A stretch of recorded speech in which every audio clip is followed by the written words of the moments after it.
Buenos días para quienes nos escuchan desde América. Buenas tardes para quienes nos siguen desde España. Buenas noches por si hay alguno desde Asia, imagino, alguna. Bueno, esto damos con esto inicio al último día de Armarios Abiertos, la actividad de la red de centros culturales de la ECID sobre diversidad en la cultura iberoamericana. Yo soy Jorge Peralta, el consejero cultural de España en La Habana, y bueno, es un placer presentar esta mesa desde una capital que es emblemática para el cine iberoamericano y también para la diversidad. Voy a ser muy breve, simplemente mi papel consiste en presentar al moderador de la mesa. Es Daniel Tortosa, que nos acompaña desde Argentina. Daniel Tortosa es docente e investigador en el Departamento de Cine y Televisión de la Universidad Nacional de Córdoba. Es también militante LGTBIQ+. Y es director del documental Los Maricones, que es una recopilación en la que 6 personas, homosexuales y trans, cuentan la represión que vivieron en carne propia desde los años 80 hasta el 2003. Daniel, encantado de saludarte. Te dejo con la moderación de la mesa y un saludo para todos los participantes. Bueno, muchísimas gracias.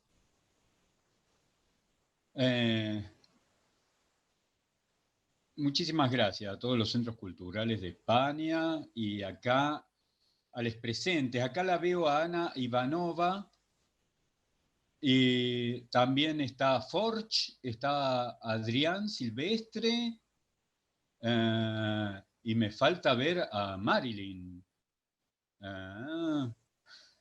¿Está por ahí Marilyn? Ahí está, ahí la vi.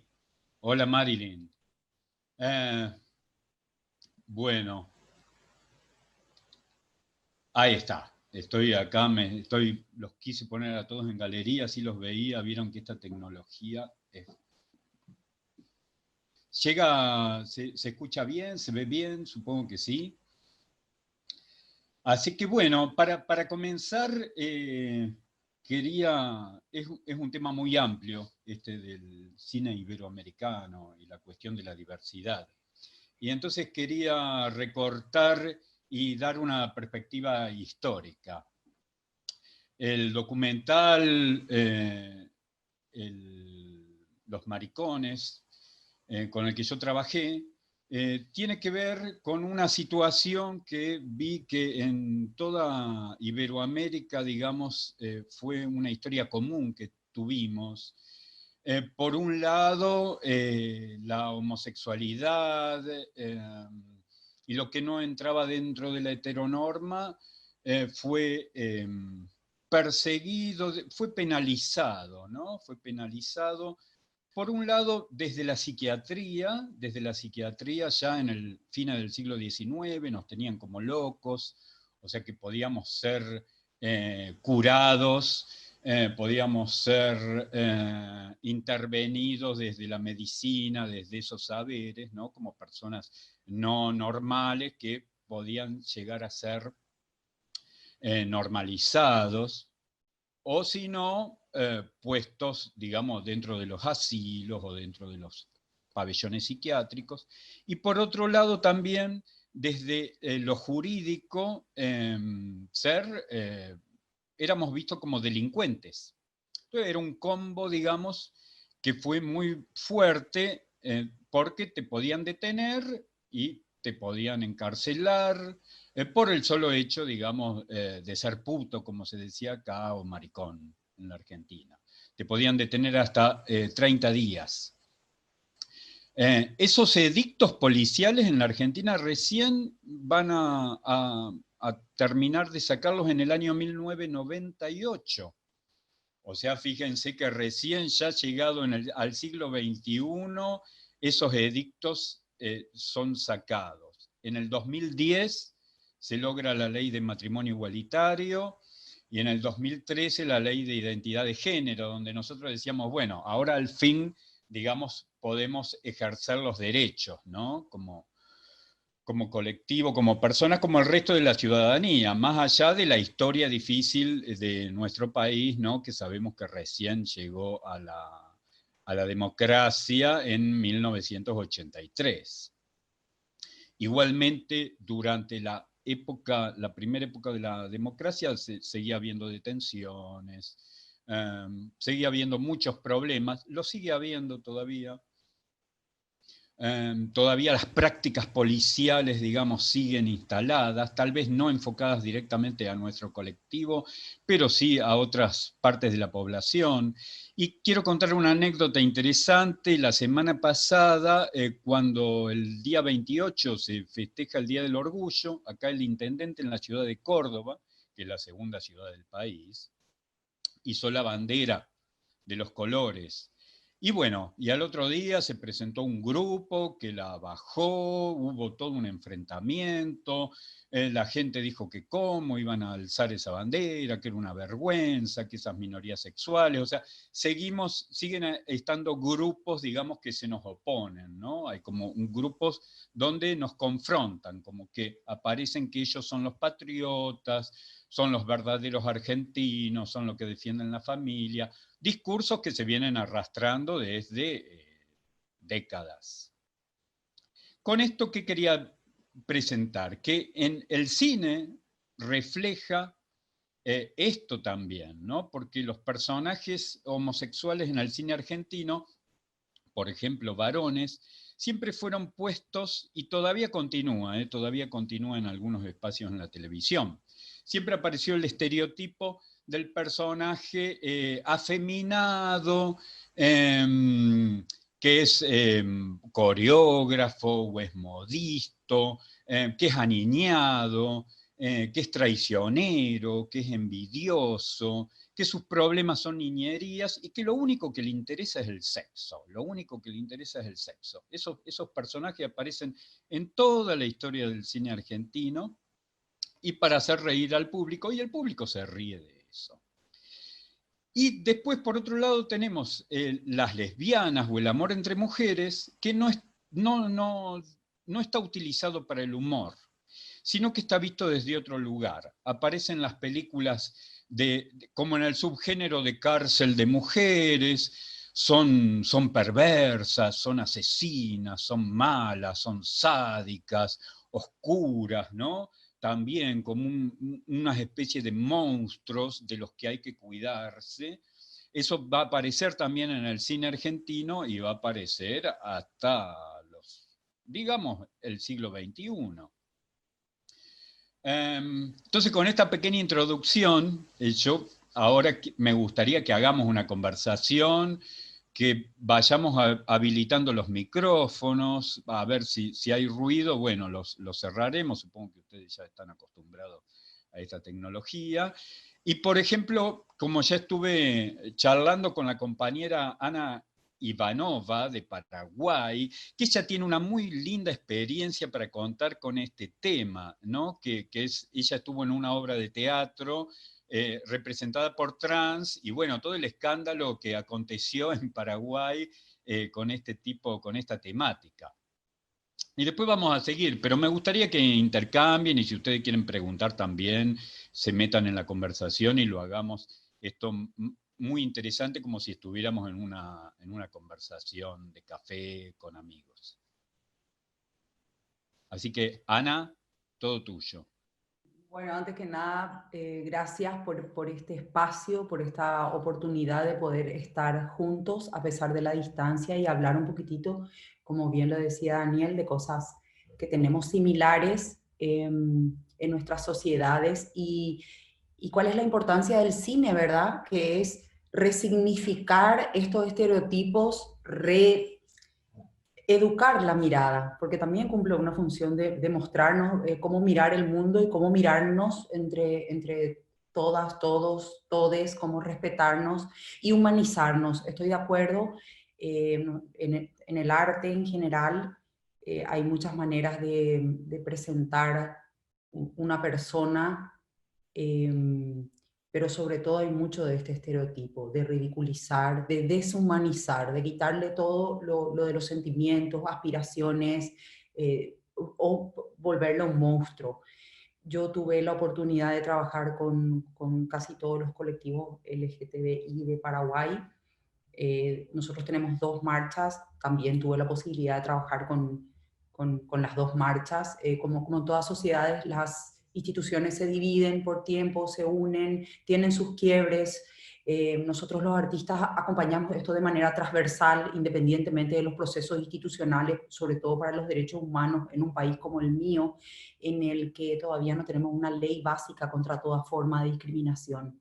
Tuve la oportunidad, como bien decía Daniel, de trabajar en una obra que se llamaba El Despojo, del primer elenco de teatro trans de Paraguay, invitada por mi compañero, maestro y en ese momento director Omar Mareco, que tiene también una drag muy importante que se llama Envidia Me Tenés, que es súper activista.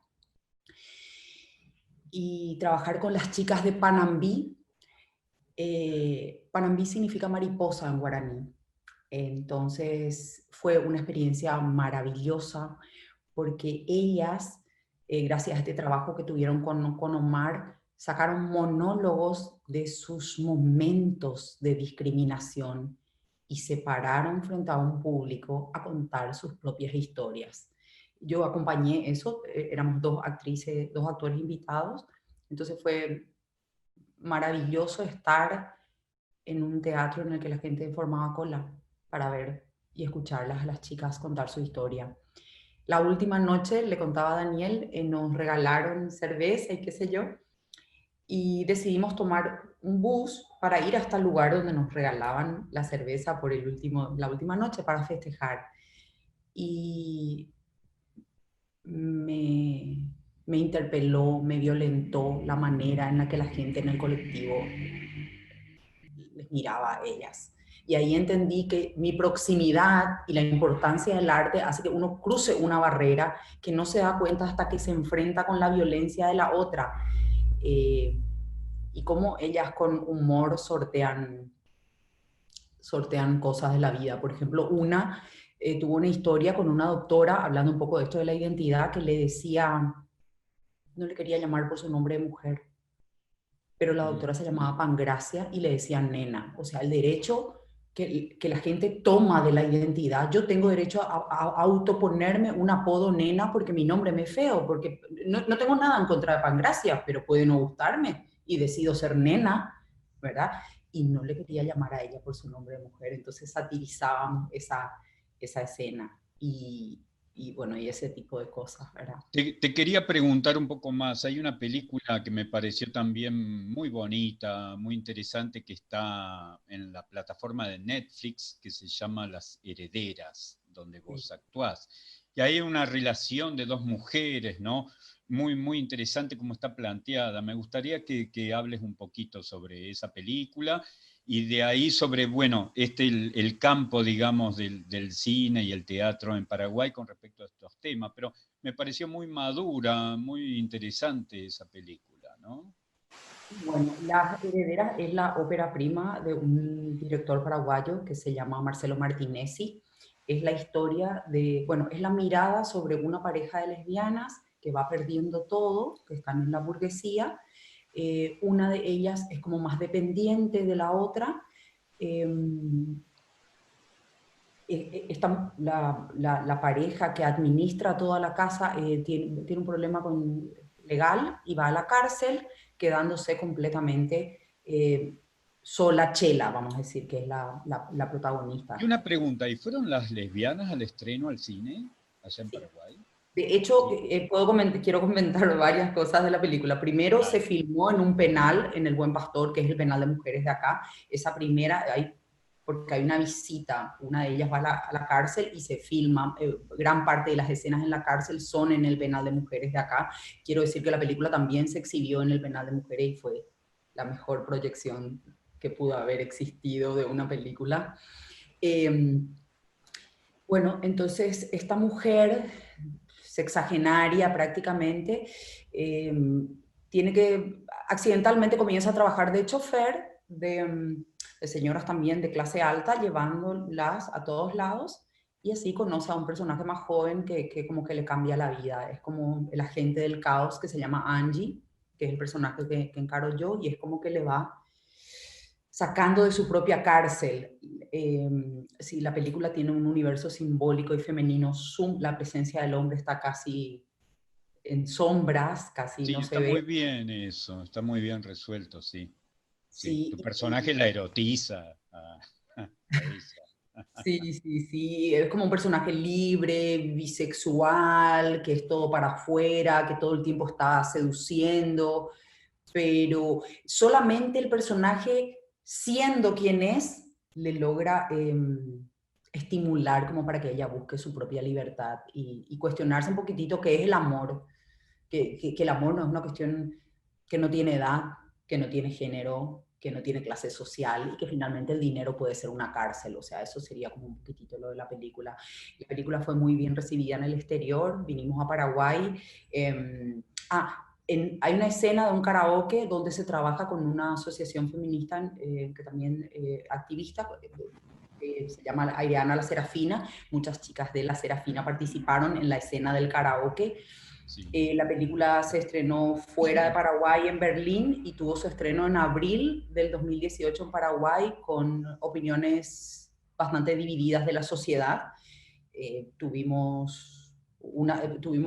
Nos dieron un reconocimiento en el Congreso, y bueno, tuvimos un incidente con una senadora justamente que nos agredió, nos gritó. Con eso salimos otra vez a la prensa internacional como un país donde los senadores son, bueno, homofóbicos. Pero en el estreno pudimos reivindicar un montón de espacios en una alfombra violeta. Eh, Gracias a las compañeras de Aireana Serafina pudimos mostrar unos carteles pidiendo que las lesbianas tengan derecho a las visitas privadas en la prisión porque carecen de este derecho. Y como Chela le visitaba a Chiquita, decían Chela y Chiquita no pudieron verse en la cárcel, porque en realidad eso que sucede en la película, ellas se pueden ver en el patio nada más, no tienen derecho a una vida íntima, a la privada, se llama el espacio, en la cárcel, en la prisión en Paraguay. La privada es el espacio íntimo para las parejas, y no está eso permitido para las mujeres. Perdón, es interesante cómo estas experiencias se replican, ¿no? En nuestros países, donde la cuestión de hacer arte, de hacer el cine, de hacer el teatro y tocar estos temas, se refleja inmediatamente, hay una contestación de la sociedad, ¿no? Generalmente aparece en esta cuestión de oposición, de cómo ustedes, cómo van a hablar de eso, de esos temas, ¿no? Aparece enseguida rápidamente la censura, el escándalo, y bueno, y uno empieza a caldearse en eso y a militar desde ese lugar. Creo que lo hace interesante también, ¿no?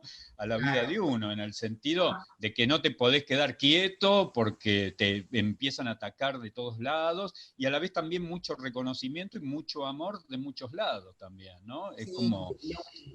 Fue lo importante, el gran aporte de esta película fue que obligó a la sociedad a hablar del tema, porque mi país está construido sobre muchos silencios. Incluso había periodistas que me decían, ¿por qué una historia de lesbianas? Y yo le decía, pero es que porque existen lesbianas en Paraguay, ¿por qué no? Entonces era como que, ¿por qué no dos mujeres normales? Así la gente decía, ¿por qué buscar? ¿Por qué meterse ahí? Desde esos lugares te hablan. Y es interesante, no hay que tenerle miedo a las preguntas difíciles. Yo creo que los espacios más caldeados fueron las conquistas más importantes de la película, los lugares donde se pudo debatir el tema, aún con violencia, ¿verdad? Así es, me haces acordar acá en la Argentina también, en el año 78, los militares decían que no había homosexuales en la Argentina, que la Argentina era un país de machos y que la homosexualidad era una desviación de los ingleses. Y me gustaría hablar ahora que, por favor, a Adrián, que vivís en Europa y que seguramente tenés otra mirada de esta cosa, sos más joven, sos de otra generación, y también así público, tu película me encantó, está muy buena. Y tiene también esa relación con la película de Las Herederas, porque también hay una cosa de no ficción, hay un momento que hablan esas mujeres y parece que le estás haciendo una entrevista. Eso me pareció muy interesante, muy fresco y muy profundo. Me pareció muy buena esa película, pero bueno, y te dejo para que, a ver, desde ese lugar, desde Europa, donde, bueno, tal vez están pasando otras cosas. ¿Qué similitudes y diferencias hay? Abrite el micrófono, por favor. Ahora, ¿verdad? Sí, ahora sí. Gracias, Daniel. Me alegra mucho que hayas disfrutado de la película y nada, es un placer aquí estar compartiendo con todas esta mesa. Y sí, no sé si puedo hablar desde Europa o puedo hablar desde mi propia experiencia, desde el reducto más personal, pero sí, cuando me invitasteis a hablar de lo diverso en el cine iberoamericano, pensé, bueno, esto es muy extenso, ¿no? ¿Cómo puedo centrar mi intervención sin abarcar algo tan general? Y decidí que me apetecía o consideraba necesario hablar de la representación, que es algo que está ahora muy actual hablar de ello, pero que también es muy ambiguo a la hora de debatirlo. Yo creo que es importante que lo diverso esté representado en la pantalla. Básicamente, por lo que acabáis de comentar, lo que no se ve no existe. Y si algo no se representa en el imaginario colectivo, nos da la sensación de que esa realidad es inventada. Es como lo de por qué hacer una película con lesbianas. Bueno, es que no hay que ni que plantearse por qué. El cine es un reflejo del mundo y el mundo debe ser representado, ¿no? Entonces me gustaría hablar, por una parte, de cuál es el grado de representación actual, ¿no? Es decir, cuánta es esa presencia, se puede medir, y por otra parte, cómo es ese tratamiento, cómo están siendo esos retratos. ¿Estamos haciendo un retrato correcto? ¿Estamos perpetuando estereotipos? ¿No? En cuanto a grado, a mí me gustaría presumir y decir que actualmente la representación de personas o comunidades LGTBI o diversas están gozando de buena salud, sobre todo si tenemos en cuenta el crecimiento que han tenido en la producción, especialmente en la iberoamericana y especialmente en el cine de autor, ¿no? Que es un cine que, pues, bueno, digamos que toma sus temas y sus tratamientos más en serio, y también en el creciente interés que ha habido en las plataformas, en las grandes plataformas mainstream, en los festivales, no solo en los festivales LGTBI, sino que los importantes festivales de clase A son muy porosos y reciben de buen grado las películas de temática LGTBI. Y entonces digamos que es un buen momento porque además de esta creciente producción, los puntos de vista varían, también los enfoques, las realidades son muy locales, muy diferentes, los personajes, es decir, que me gustaría pensar que los recursos son inagotables y que eso trasciende a la idea de que el LGTBI es un nicho o un tema cerrado o estanco, ¿no? Por lo tanto... Te quiero hacer una pregunta. En los objetos amorosos, ¿vos conociste a una colombiana allá? ¿En Roma, algo así? ¿Comenzó desde una experiencia tuya? No, para nada. Ella era una actriz profesional con la que yo había trabajado y empezó a partir de una documentación de mujeres reales, de mujeres latinoamericanas que habían viajado a Europa. Laura se incorporó ya para representar a un papel y nutrirse de todas estas experiencias reales. ¿Que las hacías vos, las entrevistabas? Contanos un poco de tu metodología, que me pareció muy interesante. Bueno, si quieres hablamos de los objetos. Sí, Los objetos amorosos fue mi primer largometraje y bueno, el otro día me preguntaba Elmer si había partido ya de una intención de hacer un proyecto activista, y en realidad fue un proyecto que se fue formando con el tiempo. Yo viajé desde España hasta Italia para realizar una película que oscilara entre el documental y la ficción y abordase distintos temas, ¿no? No solo la cuestión de la relación lésbica, al contrario, es una relación que está más de fondo y es más transversal, pero también quería hablar de migración, de cadenas de cuidados, de la clase obrera, del hecho de ser mujer, del hecho de ser latina. Entonces, claro, es una película activista, en realidad es una película que recoge unos personajes que dentro de las aristas que completan su personalidad, incluye este hecho de ser lesbianas o de estar durante un tiempo de su vida en una relación lésbica. Pero eso no está en el primer plano de la película. En otras palabras, yo quise una película que estuviera protagonizada por dos mujeres con un montón de conflictos, pero que el hecho de amarse no fuera un conflicto para ellas. Y que esa fuese casi la situación que se despertaba con más naturalidad y sin necesidad de luchar contra ella. Es decir, que pudieran enfrentarse a otros problemas, pero que el amor entre ellas pues, fuese mucho más espontáneo y natural y que ellas no sintieran una lucha con eso. Como habéis dicho antes, que el hecho de amar fuera interpretado como algo universal, que trasciende al género y a las localizaciones, ¿no? y a cualquier tipo de experiencia. Entonces, como Y sí, decías, trabajé con una serie de mujeres reales, algunas aparecen en la pantalla, otras pues me regalaron sus relatos, sus puntos de vista, y allí hicimos como un laboratorio donde íbamos juntando la experiencia de las actrices naturales con estas otras dos actrices profesionales, y a partir de ahí fuimos estableciendo este juego que oscilaba entre la realidad y la ficción. acá Adrián habla de las actrices naturales. Acá en Argentina decimos el trabajo con los no actores.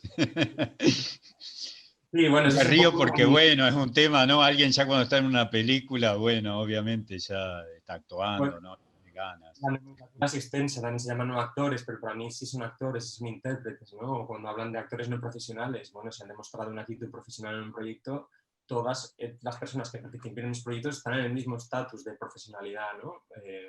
Personas reales, sí, la nomenclatura es muy extensa y es muy interesante debatirla, porque todas tienen una serie de connotaciones asociadas. Sí. Y bueno, digamos que fue una película que abordaba una serie de temas muy dispares, pero que fue muy bien acogida en todo el circuito de festivales LGTB y plus. Y entonces, a lo largo de este recorrido, pude aprender mucho también, ¿no? Y conocer a otros y otras cineastas que abordaban en su producción cinematográfica pues, la diversidad desde distintos puntos de vista, donde a lo mejor simplemente hablaban de otros temas y los personajes tenían esta condición. Pude conocer a un montón de gestores, de gestoras, de programadores, de gente que utilizaba el cine como activismo, y sobre todo me di cuenta de que ahora mismo las asociaciones LGTBI, la actividad con mayor alcance y más visible, al margen de luchar por la adquisición de derechos fundamentales, pero a la hora de transformar las mentalidades, transformar la sociedad y generar un impacto, es a través del cine. O sea, es el lugar donde podemos que personas que no han tenido ningún contacto con la realidad o niegan la existencia de estas comunidades o perpetúan estereotipos y intoxican con su ignorancia, de repente estas personas pueden llegar a nosotros o nosotros a través del cine, de llegar por casualidad a una sala y enfrentarse a un discurso que les estamos contando, ¿no? Y creo que eso es muy valioso, y entonces a todas las personas que piensen que el cine LGTBI se repite o que no es necesario porque ya hemos conseguido normalizar o que es redundante, les diría que cuidado, ¿no? Porque en gran parte del mundo estos derechos no están siendo conseguidos, se siguen perpetuando los delitos de odio, la homofobia, la transfobia, y de verdad que mientras esto ocurra, el cine tiene que seguir representando algo que es real, ¿no? Y que es un reflejo del mundo. Así es. Y ya que me diste el pie, vamos a continuar ahora un momento. Vamos con Marilyn Solaya, que, bueno, me gustaría que nos dé un panorama sobre Cuba. Y Marilyn, esto lo quiero decir porque yo muy feliz cuando la conocí, porque yo cuando vi la película Fresa y Chocolate, que fue una película que la vi en el estreno en los años 90, cubana, sobre el tema gay, ella participa en la película al comienzo y dije, ay, mira vos, acá estoy hablando con ella. Así que bienvenida, y estabas escuchando, así que te dejo para que continúes y hables también sobre tu película, que me pareció muy fuerte, muy impactante, la del vestido de novia, ¿no? Bueno, pues muchísimas gracias, Daniel, por la oportunidad de participar en este debate, en este encuentro. Sí, mi trabajo viene desde justamente la participación como actriz en aquel momento en una película, bueno, que marcó un antes y un después en Cuba y en muchas regiones también, por ser una película que fue tan popular y tan vista, ¿no? Mucha gente empezó a reconocer a Cuba a partir de Fresa y Chocolate, y eso es algo significativo. Después, bueno, continué con mi carrera de dirección y empecé a trabajar por casualidad, porque estaba haciendo un trabajo sobre los exhibicionistas, los acosadores públicos en La Habana, y un profesor, el doctor Lázaro Hernández, que llevaba una consulta, ¿no?, con estos niños y estas niñas, que querían, o sea, que sabían muy bien lo que querían, pero sobre todo darle un tratamiento a los padres, las herramientas para que pudieran hacer que sus hijos vivieran su vida de la mejor manera, ¿no? Entonces, me presentó el tema y empecé a trabajarlo. Fueron 10 años de trabajo y empezamos por el documental que se llama En el cuerpo equivocado. La misma persona le dio el nombre, y es sobre la historia de vida de Mavi Susel, la primera persona que accede a una operación de reasignación sexual. Ella me llama, es la que me llama y me dice, bueno, ¿por qué no hacemos algo? ¿Por qué no cuentan la historia? Porque lo primero que tuve que hacer fue alfabetizarme en estos temas, porque es muy complicado. Yo creo que todavía hay muchas cosas por definir, ¿no? O sea, lo primero que tienes que hacer para hacer cualquier trabajo audiovisual es informarte, investigar. Y bueno, esa investigación duró 10 años. 10 años hasta que ella y yo no estuvimos preparadas para hacerlo. No es lo mismo hacer una historia de ficción, como saben, que una historia documental, porque hay un compromiso ético con esa persona y con ese grupo, y bueno, fue muy difícil. Hicimos el documental. Me llamó mucho la atención que esta mujer, que había logrado ser la primera persona en Cuba, como todos saben, es un país machista, patriarcal, como la herencia cultural de todos nuestros pueblos. Y conocido con los campos de reeducación que había para los homosexuales en los años 60, 70, ¿no? Sí, a ver, vamos a hacer un paréntesis en eso. ¿Qué pasa con este momento? Cuba, por supuesto, la hicieron los hombres, la revolución. Fue una revolución de hombres y mujeres, pero con los mismos prejuicios que tienen toda nuestra cultura. Ese momento, la UMAR, que es como se le llama, que estaba asociado como a unos campos de trabajo o algo así, duró un tiempo corto, pero suficiente como para marcar la vida de muchas personas. Yo pienso que había mucho desconocimiento. Había mucho desconocimiento, mucho prejuicio. Aquí se hizo una revolución, ¿no? Se intentó hacer una revolución con todos los derechos, justamente para salvar los derechos de todos y todas. Y eran personas las que hicieron esta revolución. Poco a poco se fueron dando cuenta que estaban cometiendo un gran error, que atentaba contra los derechos de estas personas, y se cerró ese campo de trabajo o lo que sea.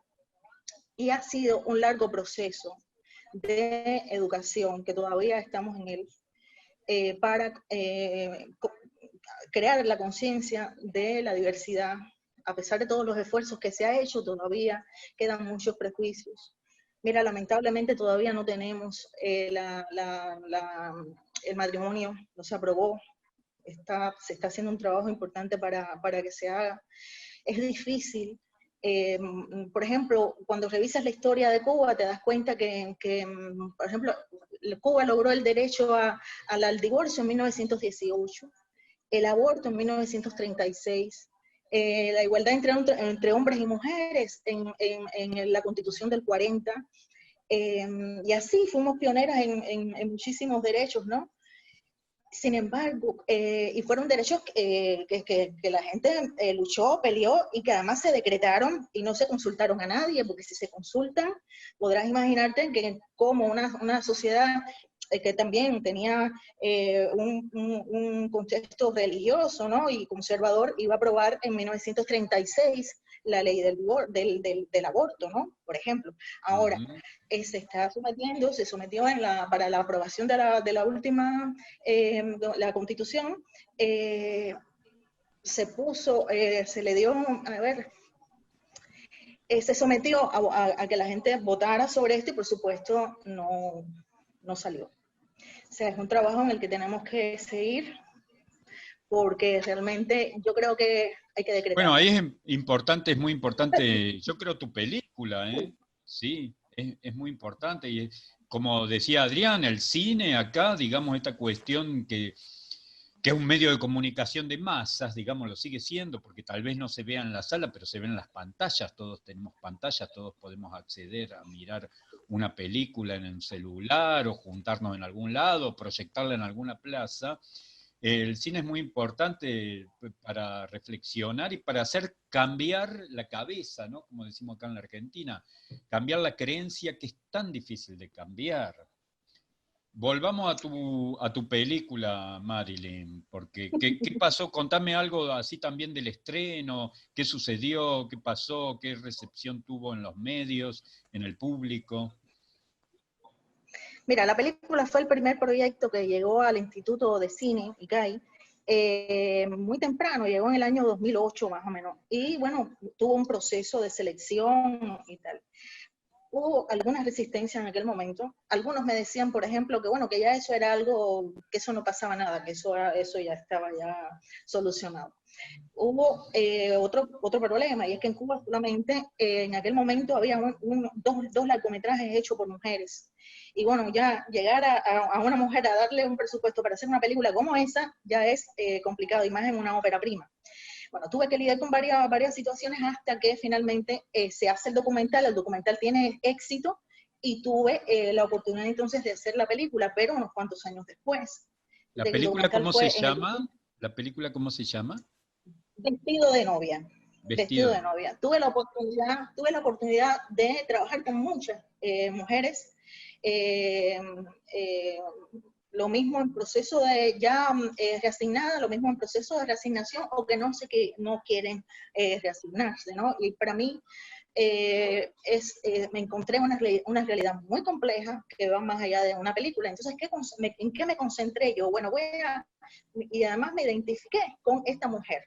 Esta mujer que yo presento es una mujer que para poder insertarse socialmente, tuvo que reproducir todos los estereotipos y todos los roles tradicionales de lo que es para ella y para la sociedad ser una mujer. Y que se compró otro problema, porque es un problema. Ser mujer en una sociedad machista es un problema. Y yo creo que a partir de ahí es que yo cuento esa historia con todo tipo de discriminaciones y opresiones también. O sea, una cosa es la opresión y otra cosa es la discriminación que sufren las personas transgéneros o gay o lesbiana o todas. Y también las mujeres. Ella sufre todo lo que significa ser una mujer, y además cuando la descubren que ella había nacido varón, ahí se le suman todos los demás prejuicios que la condenan, ¿no? A ella y al esposo. Es una historia de amor, la presenté como una historia de amor, porque al final la gente, lo otro es el relato, ¿no? Al final la gente tiene derecho a ser feliz, más allá del sexo con el que nació, y es la historia que conté. Fue una historia que hubo miedo a la hora de lanzarla. Se lanzó en el Festival de La Habana del 2014, tuvo el premio de la popularidad, que para mí es un premio muy importante en el Festival de La Habana. Todo el que ha llegado al Festival de La Habana sabe lo que implica que la gente vaya al cine, que comente la película, y la gente, por ejemplo, hubo un día que pusieron la película en el cine Yara, que es el cine más popular que tiene La Habana, y se rompió algo, y la gente esperó hasta las 12 de la noche, y vio la película de 1 hora 40, y pasaron cosas muy lindas con el estreno de esa película. Bueno, se las robaron, la metieron en el paquete que hay, que es un circuito alternativo, y todo el mundo, ya el día 28 de diciembre estaba por toda Cuba la película, y a mí me gusta porque al final es bueno que la gente lo vea, y bueno, pasaron unos cuantos años para que se pusiera en la televisión, como pasó con Fresa y Chocolate, que no fue hasta los 15 o 16 años que se pusiera en la televisión. El cine, la gente va y ve la película, pero la televisión entra a la casa de las personas, y es importante que la gente vea estas propuestas. ¿Qué pasa? El Vestido de Novia va más allá de la historia de amor. O sea, también se refiere a la doble moral, a los prejuicios. Sí, yo digo que sanamos, ¿no? En un punto somos como los sanadores también, ¿no? Cuando tomamos estos temas donde hubo tanto sufrimiento, tanto dolor, y los convertimos en una película, ya ese hecho estamos sanando algo comunitariamente, ¿no? Hay felicidad, lo que vos decís, la gente está contenta, quiere ver eso, la gente que participó en el proyecto, hay como hay una cuestión de sanar heridas, aunque las heridas siempre están ahí, las tocás por ahí y duelen, ¿no? Pero está bueno eso, es muy importante. Y sí, tu película es durísima, es muy dura. Y contame, ¿viste alguna otra película con ese tipo de temática que aborde esos temas en Cuba actualmente dando vueltas? Mira, el tema transgénero no, pero sí hay mucha gente trabajando. A partir del 2002, del 2003, de 1993 hubo un bache hasta el 2003 más o menos. Empezaron a llegar más proyectos sobre esta temática. De hecho, aquí los críticos, no los críticos por oficio, sino los críticos, los otros, dicen, claro, en el ICAI o en el cine cubano, para llegar a que te aprueben un proyecto, tiene que tener la temática gay o LGBTI, o tiene que tener, ¿sabes? Ya como algo que no aprueban, ¿no? Como que no aprueban. ¿Hasta cuándo? Yo pienso que sí, que mientras no existan todos los derechos para todas las personas, sencillamente estos temas hay que seguir abordándolos. No, hasta que no haya matrimonio igualitario en Cuba, vamos a seguir haciendo películas del tema. Exactamente, no hay que hacerlo, no solo matrimonio igualitario. A ver, está contemplado en la Constitución que no puede existir una persona discriminada por su orientación sexual o su género. Hay muchos términos ahora muy complicados en los que no me quiero meter, pero no puedes hacerlo. Se supone que, por lo menos por la ley, está penalizado. Ahora, el trabajo está aquí. O sea, como tú a una sociedad que constantemente, si quieres ofender a alguien, le dices dos cosas: maricón, hijo de puta. O sea, ahí está el tema maricón. Si eres maricón, eres lo peor. Y está también, bueno, hija de puta, ¿no? Las putas, las mujeres, todo lo que sea femenino es complicado. Ahora, en Cuba, por ejemplo, hay una situación muy grande, o sea que la prostitución más grande que hay es de hombres. Los llamados pingueros, por ejemplo, se han hecho mucho más visibles que las mujeres. No es que no estén más las mujeres también, pero de eso no se quiere hablar. Claro, un país machista donde cuando un pueblo enérgico y viril llora, la injusticia tiembla, o si no, bueno, lo que nos dan, por ejemplo, en la cultura cuando nos destacamos es el machete de Maceo, y bueno, todos esos símbolos que son como muy masculinos, como muy fálicos, ¿no? Tienen una connotación tremenda, ¿no? A la hora de la construcción de las masculinidades y las feminidades. Sí, Entonces, y perdón, y la matriz que tenemos, matriz racista y machista, ¿no? Que ya la tenemos muy incorporado, ¿no? Tristemente lo vimos muy claramente en el golpe de Estado en Bolivia hace poco, acá con los hermanos ahora bolivianos. mismo ya en Cuba tenemos la avanzada del fundamentalismo religioso. Estados Unidos ha destinado un presupuesto importantísimo para preparar a pastores o jefes líderes de estos grupos y construir iglesias. Eso está entorpeciendo no solamente el tema de los derechos LGBTI, sino también los derechos de las mujeres. A ver, por lo primero que van, bueno, es mezclarlo todo. Ahora mismo se hizo hace poco un escándalo aquí por una cantante que ya había estado en Viña del Mar y en el último momento decidió cambiar la canción que iba a interpretar por una que estaba en contra del aborto, por ejemplo. Y esa ahora mismo se acaba de pronunciar por meter en el mismo saco a esas personas que quieren que se les reconozca su derecho a ser pedófilo, mezclándolo con el tema de los derechos de las personas LGBT. Y entonces te das cuenta que es la herramienta que tienen estos fundamentalistas con el tema de la ideología de género y todo ese rollo, esa vuelta que le han dado a la lucha de todos nuestros derechos como personas para mezcolarse aquí. O sea, hay una realidad. Ha sido muy difícil tumbar la revolución cubana. Una de las cosas con las que pueden entrar es por aquí, porque todavía las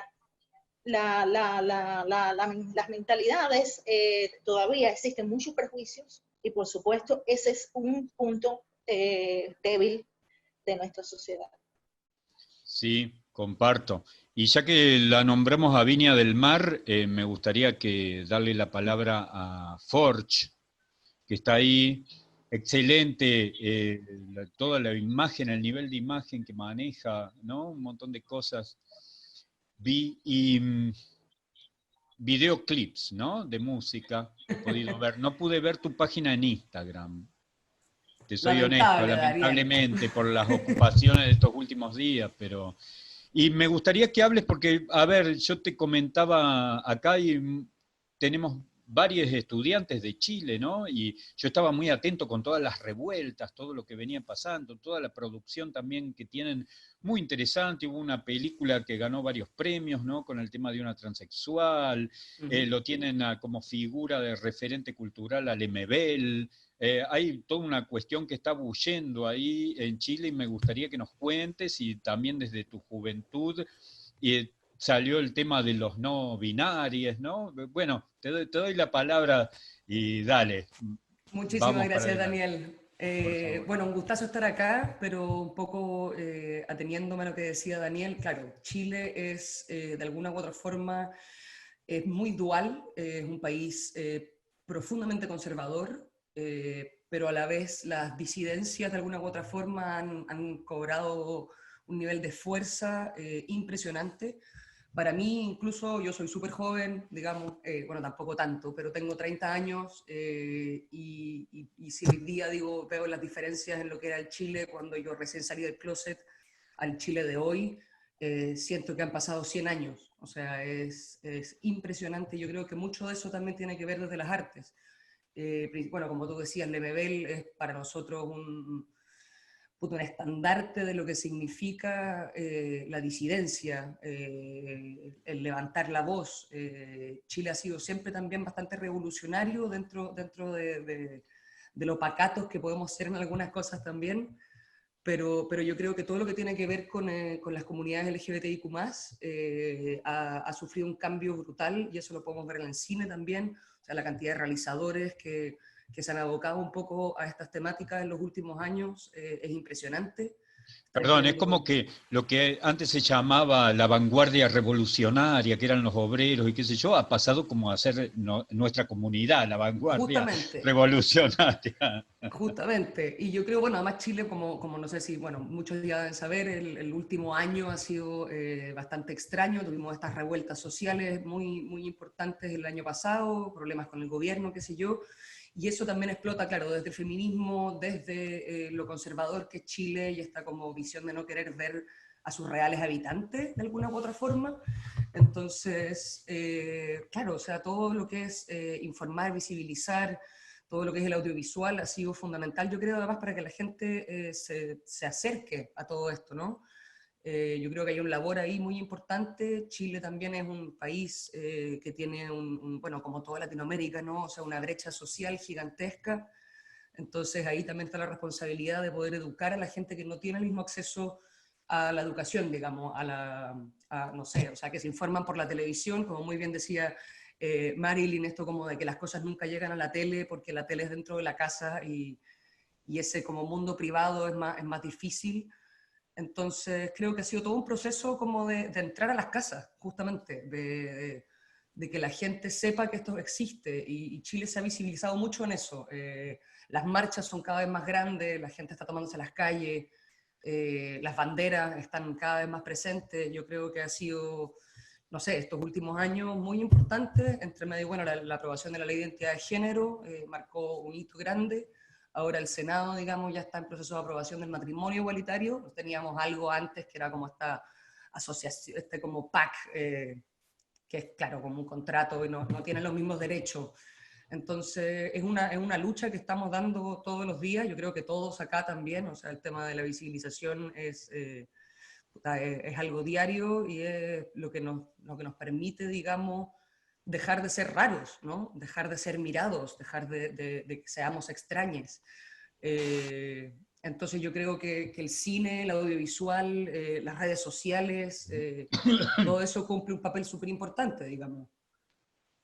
Sí, acá, mirá, algo que no quería dejar pasar, en Argentina también fue muy importante el rol de la televisión en la visibilización del colectivo LGBT. LGTB, cuando muchos personajes, sobre todo varones homosexuales, hicieron el coming out público en los programas de televisión, ¿no? Fue alrededor del año 2000, 2005, figuras públicas importantes que decían, bueno, sí, soy gay, soy puto, y fue muy importante que se hiciera en la televisión, porque sí, la gente, como decíamos, lo tenía ahí adentro, se le metía en la casa y era él conversando y contando eso que por ahí otros no se animaban a contar. En ese sentido, fue importante. También, digamos, con ese doble arista, porque también hubo personajes travestis, transexuales, que estaban en la televisión, y entonces también generaba esa cosa, bueno, ya está, ya tienen los derechos. Ya está todo bien, son ricas, son famosas, todas las travestis son famosas, cuando en realidad es la población más vulnerada, no tiene acceso a la salud, tiene un montón de problemas. Y bueno, y también como nosotros como cineastas estamos, como decía también Adrián, a ver qué pasa.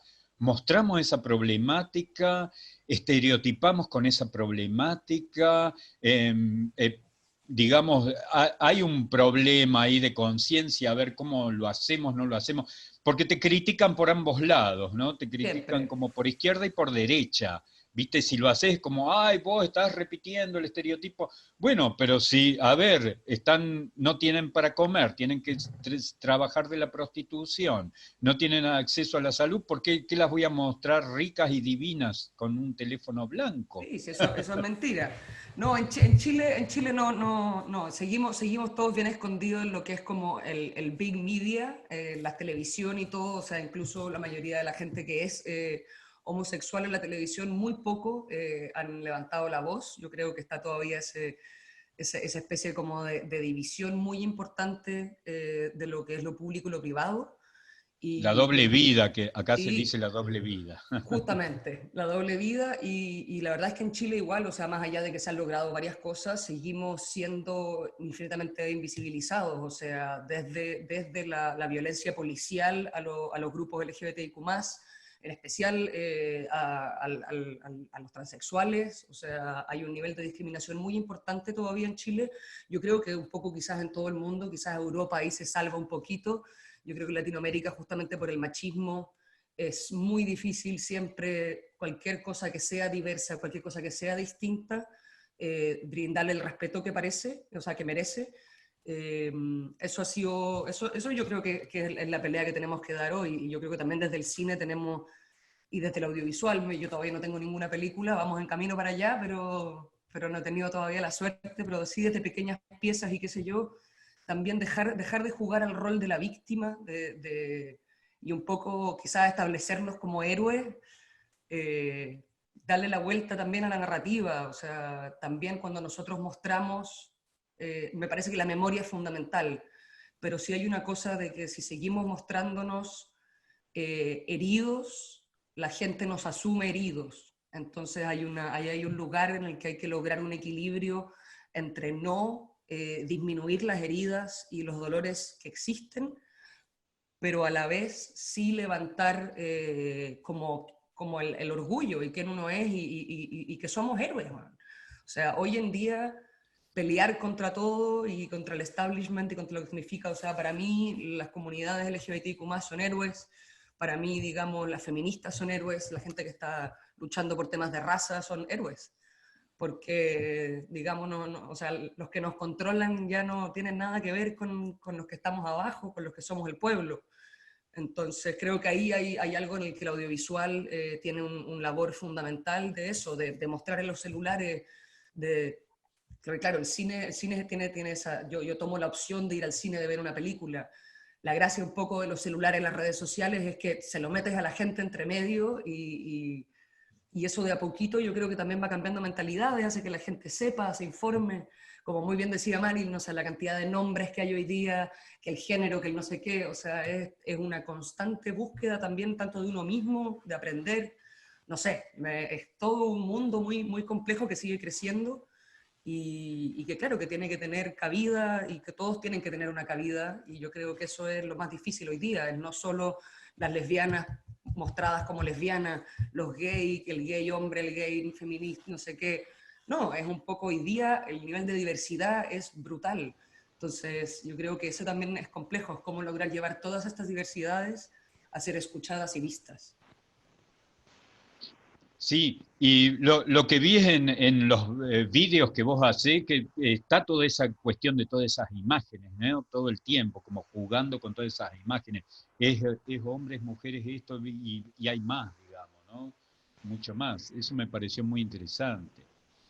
Y Claro, o sea, muy el actual, una binarismo, imagen muy perdón, actual. es que el binarismo de alguna u otra forma yo lo veo mucho en las generaciones más jóvenes que la mía. La mía, el estar como, que llegamos como de última, ahí estamos, pero las generaciones nuevas es impresionante como ya el femenino, el masculino, el ser hombre o mujer empieza a borrarse muchísimo y la gente empieza a ser, no, yo soy Nadia, no, yo soy José, yo soy Lucerito, y un poco ya da lo mismo quién uno es, o sea, no da lo mismo, pero deja de ser tan yo soy hombre, yo soy mujer, sino que empieza como a nublarse un poco eso, y yo creo que también eso es muy importante, o sea, que el binarismo no sea la forma en la que nos enfrentamos ni al género ni a la gente, tampoco a la política, a nada realmente, como los grises existen y son fundamentales y son los que nos hacen ser distintos y hermosos a cada uno.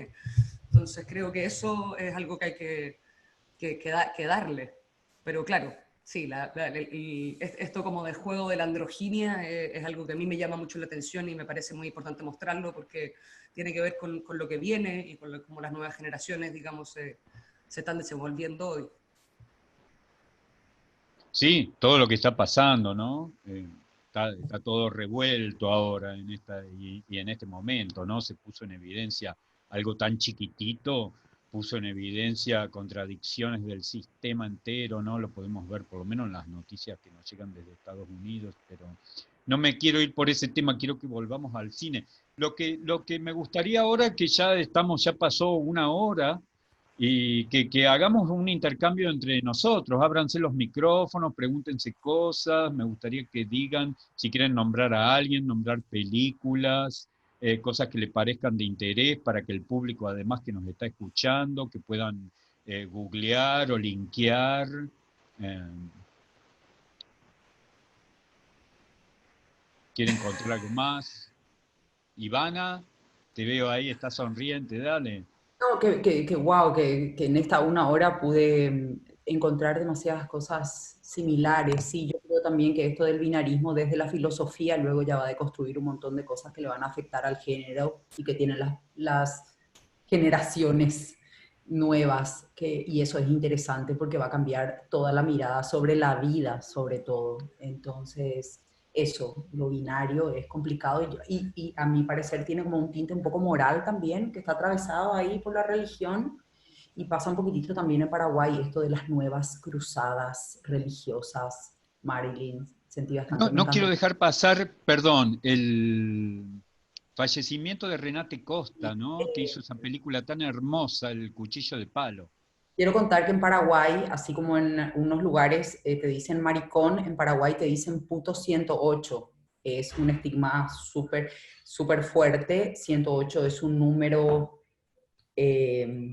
importante en Paraguay, porque el 1 de septiembre, a raíz de la muerte de un locutor y bailarín de nombre Bernardo Aranda, de 1959, imagínense, 10 años antes de Stonewall, se hizo una redada de todas las personas de una condición moral, de dudosa condición moral, y se dice que eran 108, entonces a partir de ahí el 108 comenzó a ser un estigma. Incluso en el 2016 yo trabajé en un proyecto que se llama la Semana de la Memoria, que justamente se trabajó en el Museo de la Memoria de Paraguay, sobre esta mirada del 108 de reconstruir, redimensionar este número. Es un estigma en mi país, realmente, lo del...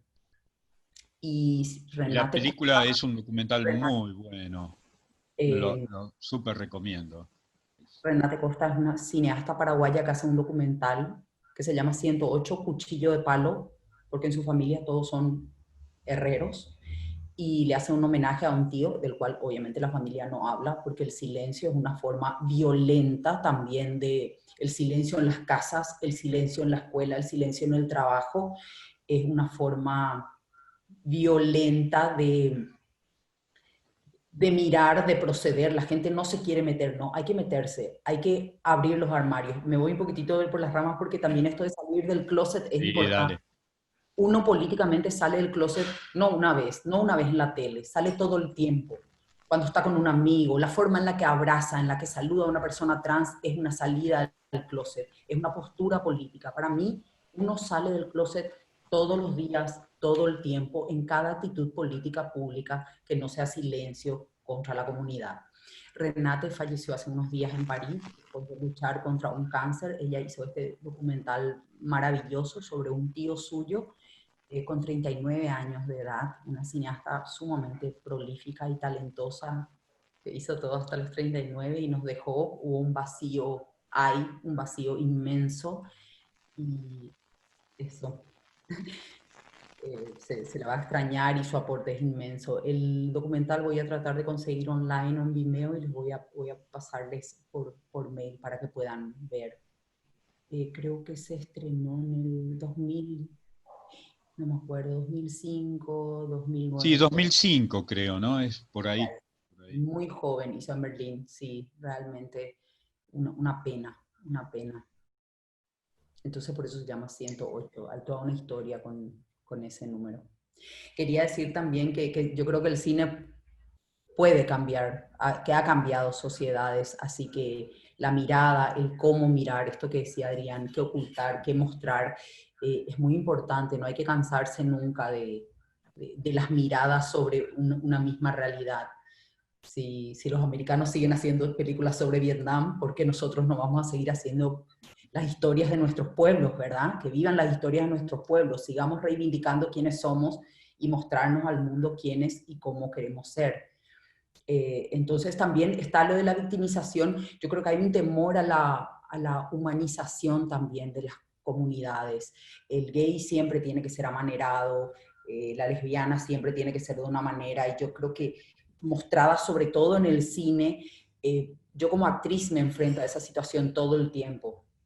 Cuando hago de una prostituta, tengo que hacer de una mujer a la que le gusta el sexo.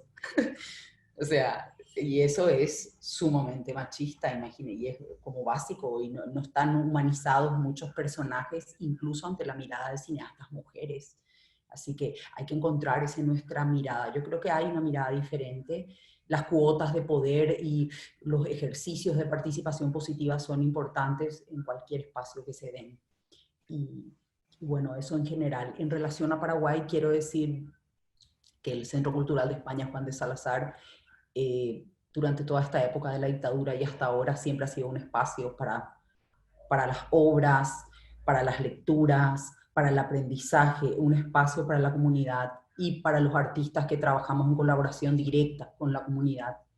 Y también que el Festival de Cine, que es nuestro Festival de Cine Lesbi Trans Gay, es el segundo festival más antiguo de Paraguay.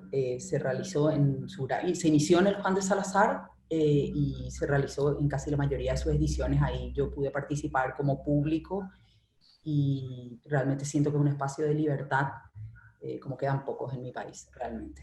Y hay que seguir peleando y haciendo películas, obras, ocupando espacios, saliendo del closet, mostrándonos más humanos para poder pelear. Creo que es un poquitito eso todo el tiempo. No son suficientes todas las películas porque el mundo está como está. Con todo lo que hicimos, el mundo está como está, así que yo creo que hay que seguir, y los espacios de debate y de encontrarnos iguales en un montón de lugares. Las personas trans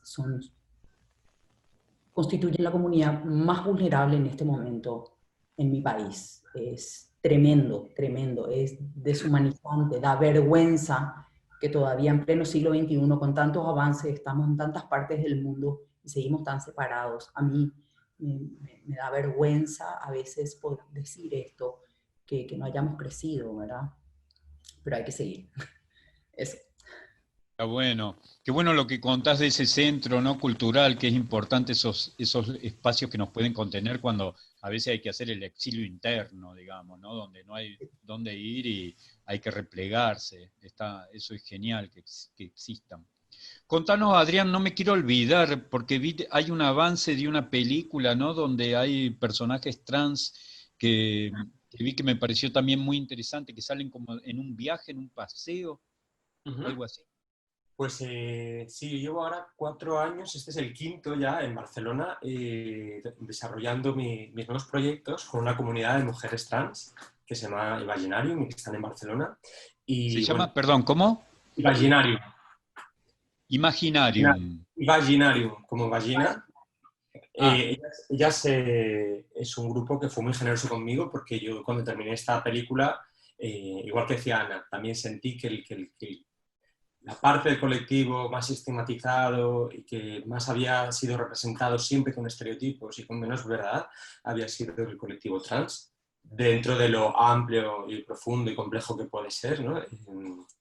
Quise seguir trabajando con mujeres trans y di con esta asociación. Yo entré en contacto con ellas, les dije que tenía la idea y la intención de hacer una película donde las pudiera situar no solo como objetos, sino como sujetos y situarlas en el eje del proceso creativo, que pudiéramos generar un proyecto que fuera mucho más participativo, que ellas se eligieran casi como coautoras, co-guionistas y que hiciéramos una especie de intercambio, ¿no? Donde yo les podría explicar lo que sé sobre cine, les podría mostrar una infinidad de títulos que conocía que habían abordado la realidad trans y ellas me darían a cambio pues, su propio punto de vista sobre si se veían reflejadas allí, sobre qué veían que era más certero, dónde veían que había estereotipos que perpetuaban una imagen negativa sobre ella y a partir de ahí fuéramos construyendo lo que sería el proyecto ideal en el sentido de decir, sí, esto es lo que queremos reivindicar, aquí nos vemos reflejadas, vamos a contar la historia que queremos y además lo vamos a representar nosotras mismas, vamos a ser los personajes. Esto fue muy complejo porque, como os cuento, han sido 5 años y en esos 5 años estuvimos aprendiendo un montón, nos hicimos amigues, estuvimos como realmente haciendo un trabajo muy exhaustivo para ver cómo filtrar, porque al final una de las cosas que yo entendí es que dentro del propio colectivo no podíamos generalizar. Ni siquiera dentro del hecho de que ellas ya eran mujeres trans, o sea, ahí estamos excluyendo hombres trans, gente queer, no binaria, es decir, ya eran como un propio segmento dentro de este enorme colectivo, entre ellas no tenían nada que ver. Y yo lo que más disfrutaba era estos debates, donde confrontábamos ideas, donde cada una tenía un pasado, un futuro, unos anhelos, unas expectativas. Fue muy complejo y tuvimos que hacer no solo una, sino 2 películas. Una coral, que es esta road movie de la que hablas, se llama Sedimentos y la estrenaremos este año. Y es una road movie con 6 de ellas que no tienen nada que ver y al final este juego entre la realidad y la ficción, donde lo que hacemos es una radiografía de la identidad, donde tratamos de decir, bueno, si realmente sois un grupo y tenéis algo en común, ¿qué es lo que os une más allá de haber pasado un tránsito? Porque por lo demás, al igual que el resto de seres humanos, cada una es un ser humano absolutamente distinto y a mí me parecía muy rico y muy valioso y me parece que esto no se había contado así, en el sentido de yo no había visto una película que les hubiera dado la voz para hablar de lo que quisieran y que se describieran como ellas habían querido. Sí habíamos visto una que era Vestida de azul del año 1983, es decir, habían pasado 35 años y a ellas les impactó, les dijo, este es el modelo que queremos seguir. Una película donde bueno, pueda ser una ficción, pueda ser un documental, déjanos ser, déjanos hablar, déjanos ser valientes. Por ejemplo, algo que tenían en común todas era que no querían ser víctimas. Ya sabían que pasar por un tránsito no es fácil para nadie, en ningún lugar. Esto es un hecho, yo creo, y que lo haya llevado mejor, pues chapó, ojalá esto se pueda convertir en una dinámica constante. Pero no querían victimismo, decían, es que siempre estamos hartas de ver películas donde al final siempre estamos reflejadas como víctimas, nos gusta mucho más resaltar nuestra valentía, nos interesa mucho más el humor que la tragedia, es decir, ¿por qué no mostrar humor? Y nos dimos cuenta, sí, porque siempre que se ha mostrado humor en la representación de la comunidad trans ha sido a través del chiste, de la pantomima y de la ridiculización. Pero ellas tienen un radar muy sensible para saber cuándo se están riendo con ellas y cuándo se están riendo de ellas. Y construir este humor con ellas es tan bonito que te sitúa en un lugar de decir, podemos hablar de lo que queramos porque somos dueñas de este relato.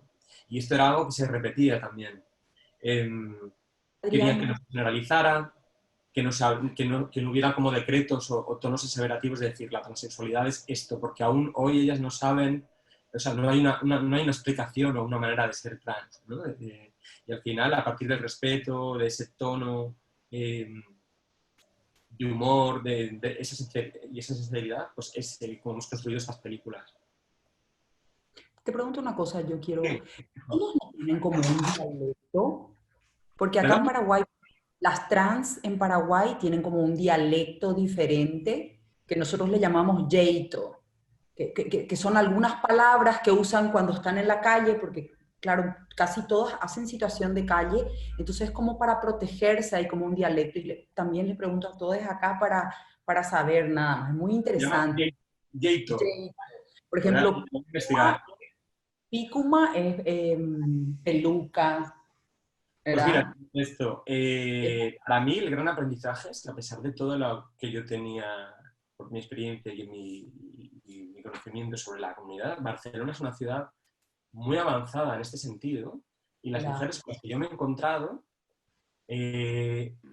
rompían absolutamente con los estereotipos que se asocian a la comunidad trans. Es decir, ellas decían, siempre estamos representadas por ser artistas, trabajadoras sexuales o peluqueras.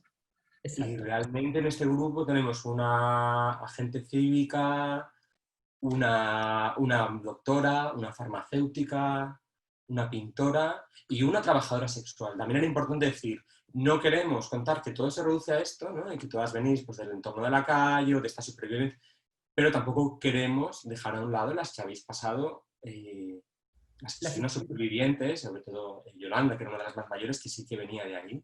Era como, no, queremos honrar a esta persona y mostrar esa convivencia, ¿no? Y decir, esto ocurrió, pero tú eres precisamente la heroína porque eres la que está pasando el legado a las nuevas generaciones. Y si las de antes no hubierais luchado por las nuevas ahora no estaríais estudiando medicina, ¿no?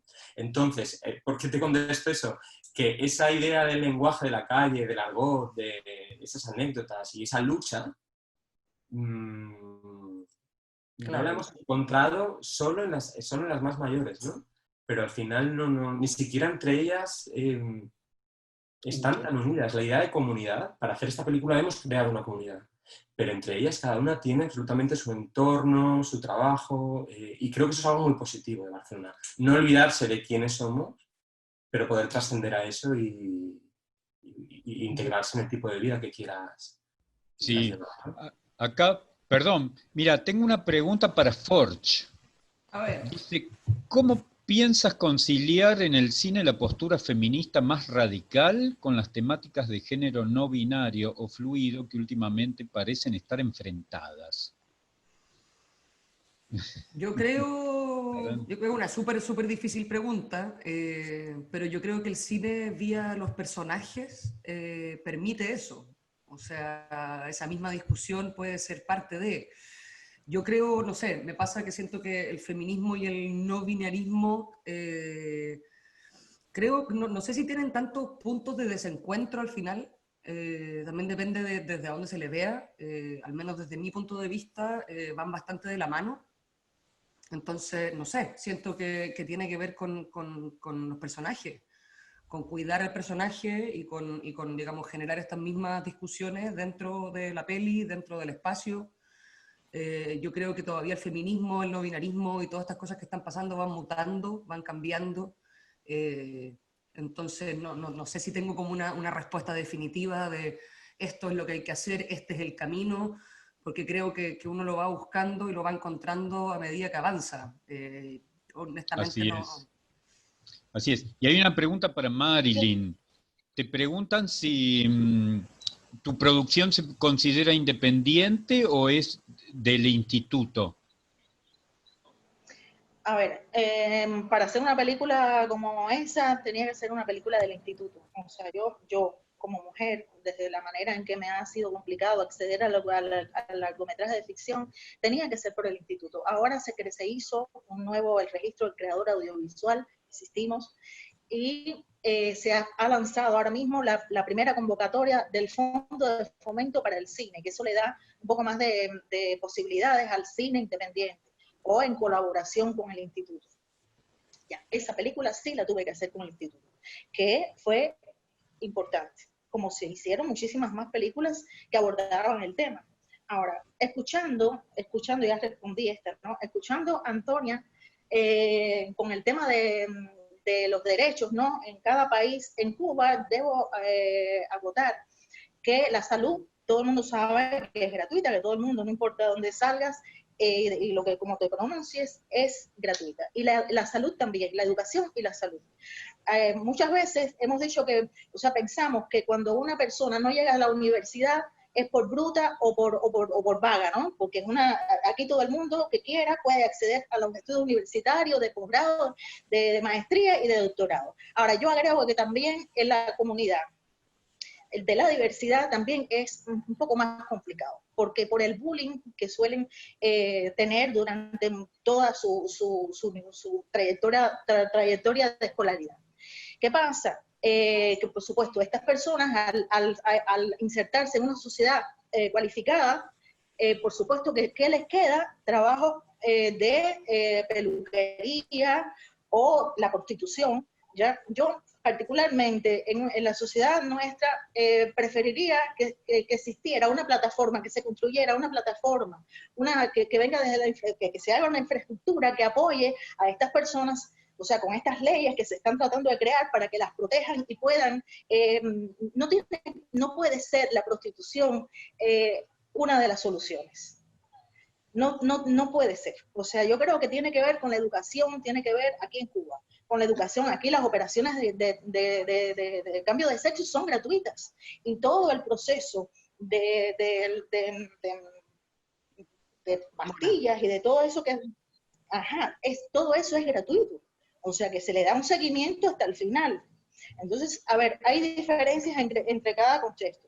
Yo creo que todo pasa por los prejuicios hacia lo que es hembra, a lo que parece hembra.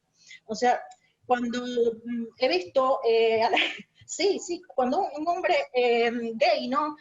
Para que sea más respetado, tiene que no parecerlo. Y si es una mujer trans, si es mientras más reproduzcan los estereotipos de ser una mujer demasiado femenina, es la que triunfa, ¿no?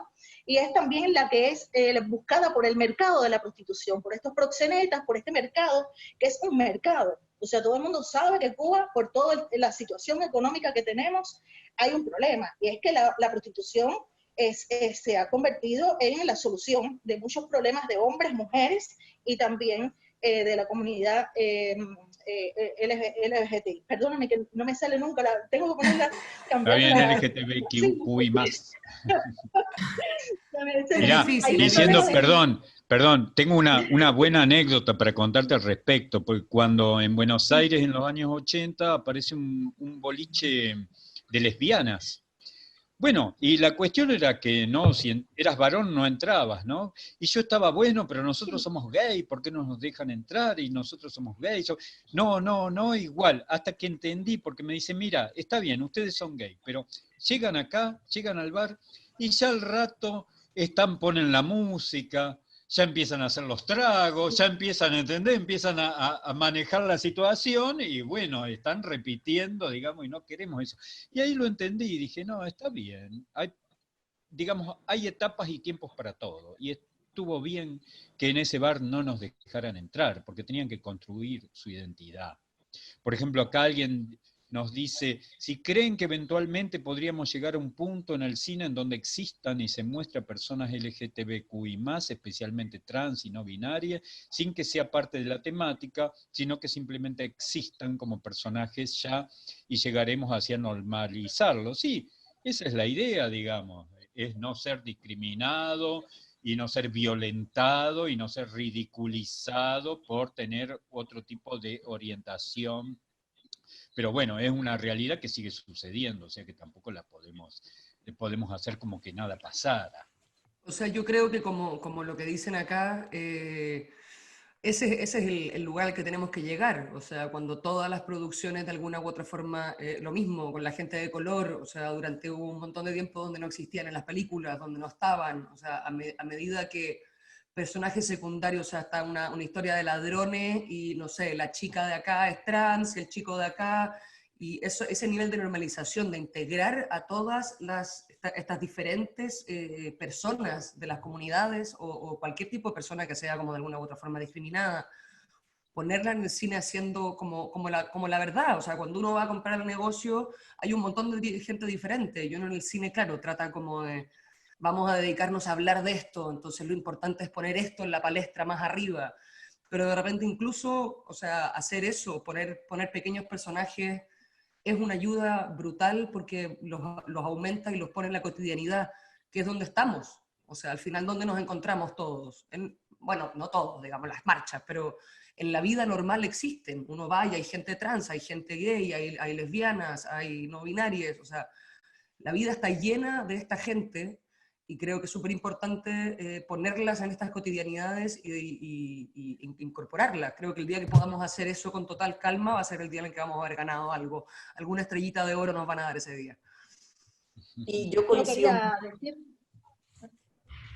No, yo solamente quería sumar al cine la cuestión del territorio, que es muy importante porque ahí hay una cuestión de clase importante. No es lo mismo dos lesbianas en la ciudad que dos lesbianas en el campo, en el caso de Paraguay.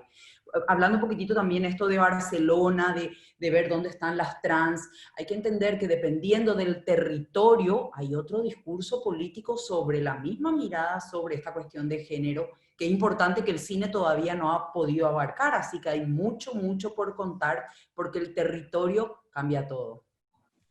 Sí, acá había un grupo, por ejemplo, en alguna de las discusiones que era Lesbianas a la Vista de Buenos Aires y que venían al interior y decían, bueno, pero ustedes tienen que salir y besarse en la calle.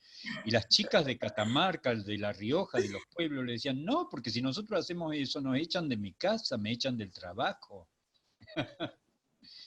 Es todo un tema, ¿no? Y cómo nosotros como cineastas manejamos eso en las películas. A veces hay que recortar, a veces hay necesidad a ver, no quiero decir estereotipar, a veces hay necesidad de mostrar el problema bien evidente, que no queden dudas, digamos, ¿no? Eso también es una cuestión en la que nos hemos visto impulsados a hacerlo. La película de Marilyn, sin mostrar todo ese machismo espantoso, durísimo que se muestra, y no podría ser, sería otra película. O como la de Adrián, sin esos personajes no existiría esa película. Si hacemos también cosas lavadas, como se dice, ¿no? El pink washing, lavo, y entonces somos todos casi sin identidad. Somos todos perfectos, hermosos, claro, binarios. Somos todos divinos, felices, ¿viste? Sí, yo ¿Qué opina quisiera Adriano? hablar. Dale. Bueno, Marilyn, dale, y si no, Adrián, no sé. Bueno, a ver, el tema de los festivales. Hago la película Vestido de novia y me rehusé a que se le obligara a estar en el circuito de festivales de esta temática. O sea, yo hice la película justamente para chocar, sensibilizar al otro grupo. Porque si seguimos sin identificar el problema en nuestras sociedades va a permanecer. O sea, es duro, es una película dura, pero era importante que esas personas, hubo mucha gente que se sintió identificada con esos terribles personajes homofóbicos y se identificaron desde lo malo, ¿cómo puedo ser yo esa persona? ¿No? ¿Cómo puedo? Es que a veces la gente no sabía, es importante. Cuando la película circuló por los festivales abiertos, o sea, todo tuvo éxito. Eso es algo interesante y me gusta porque es importante. Yo no trabajo para la alfombra roja, pero que la película haya llegado a los Goya, con el jurado de los Goya, o que haya llegado a los Platinos, o que haya llegado a otros festivales que uno sabe que tienen otros códigos, es importante porque más gente la ve. Yo creo que es un mensaje. Muchos profesores me dicen, claro, popular va a ser.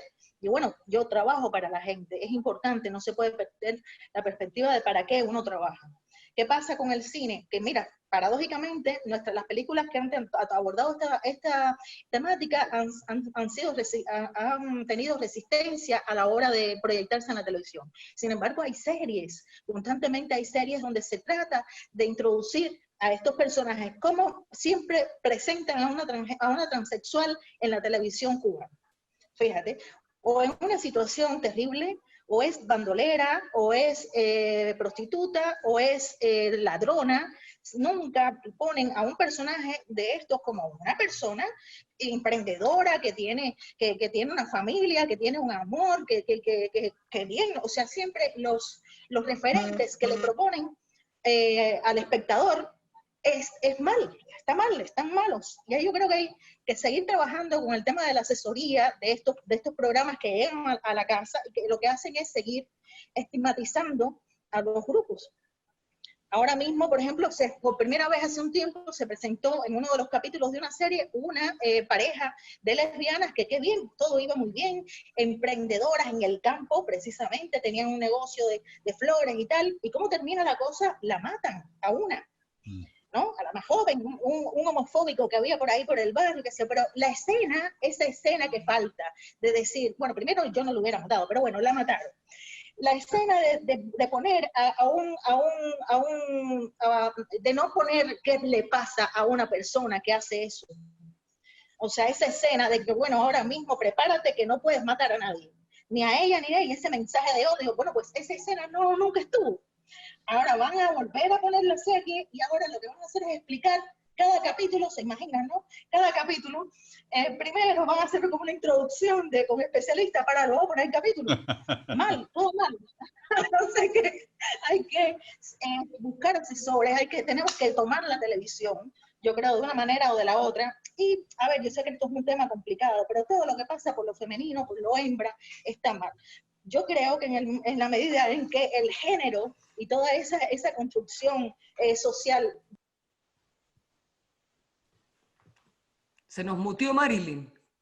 Se muteó. Marilyn. Reina, estás muteada. Marilyn. Sí, ahí está.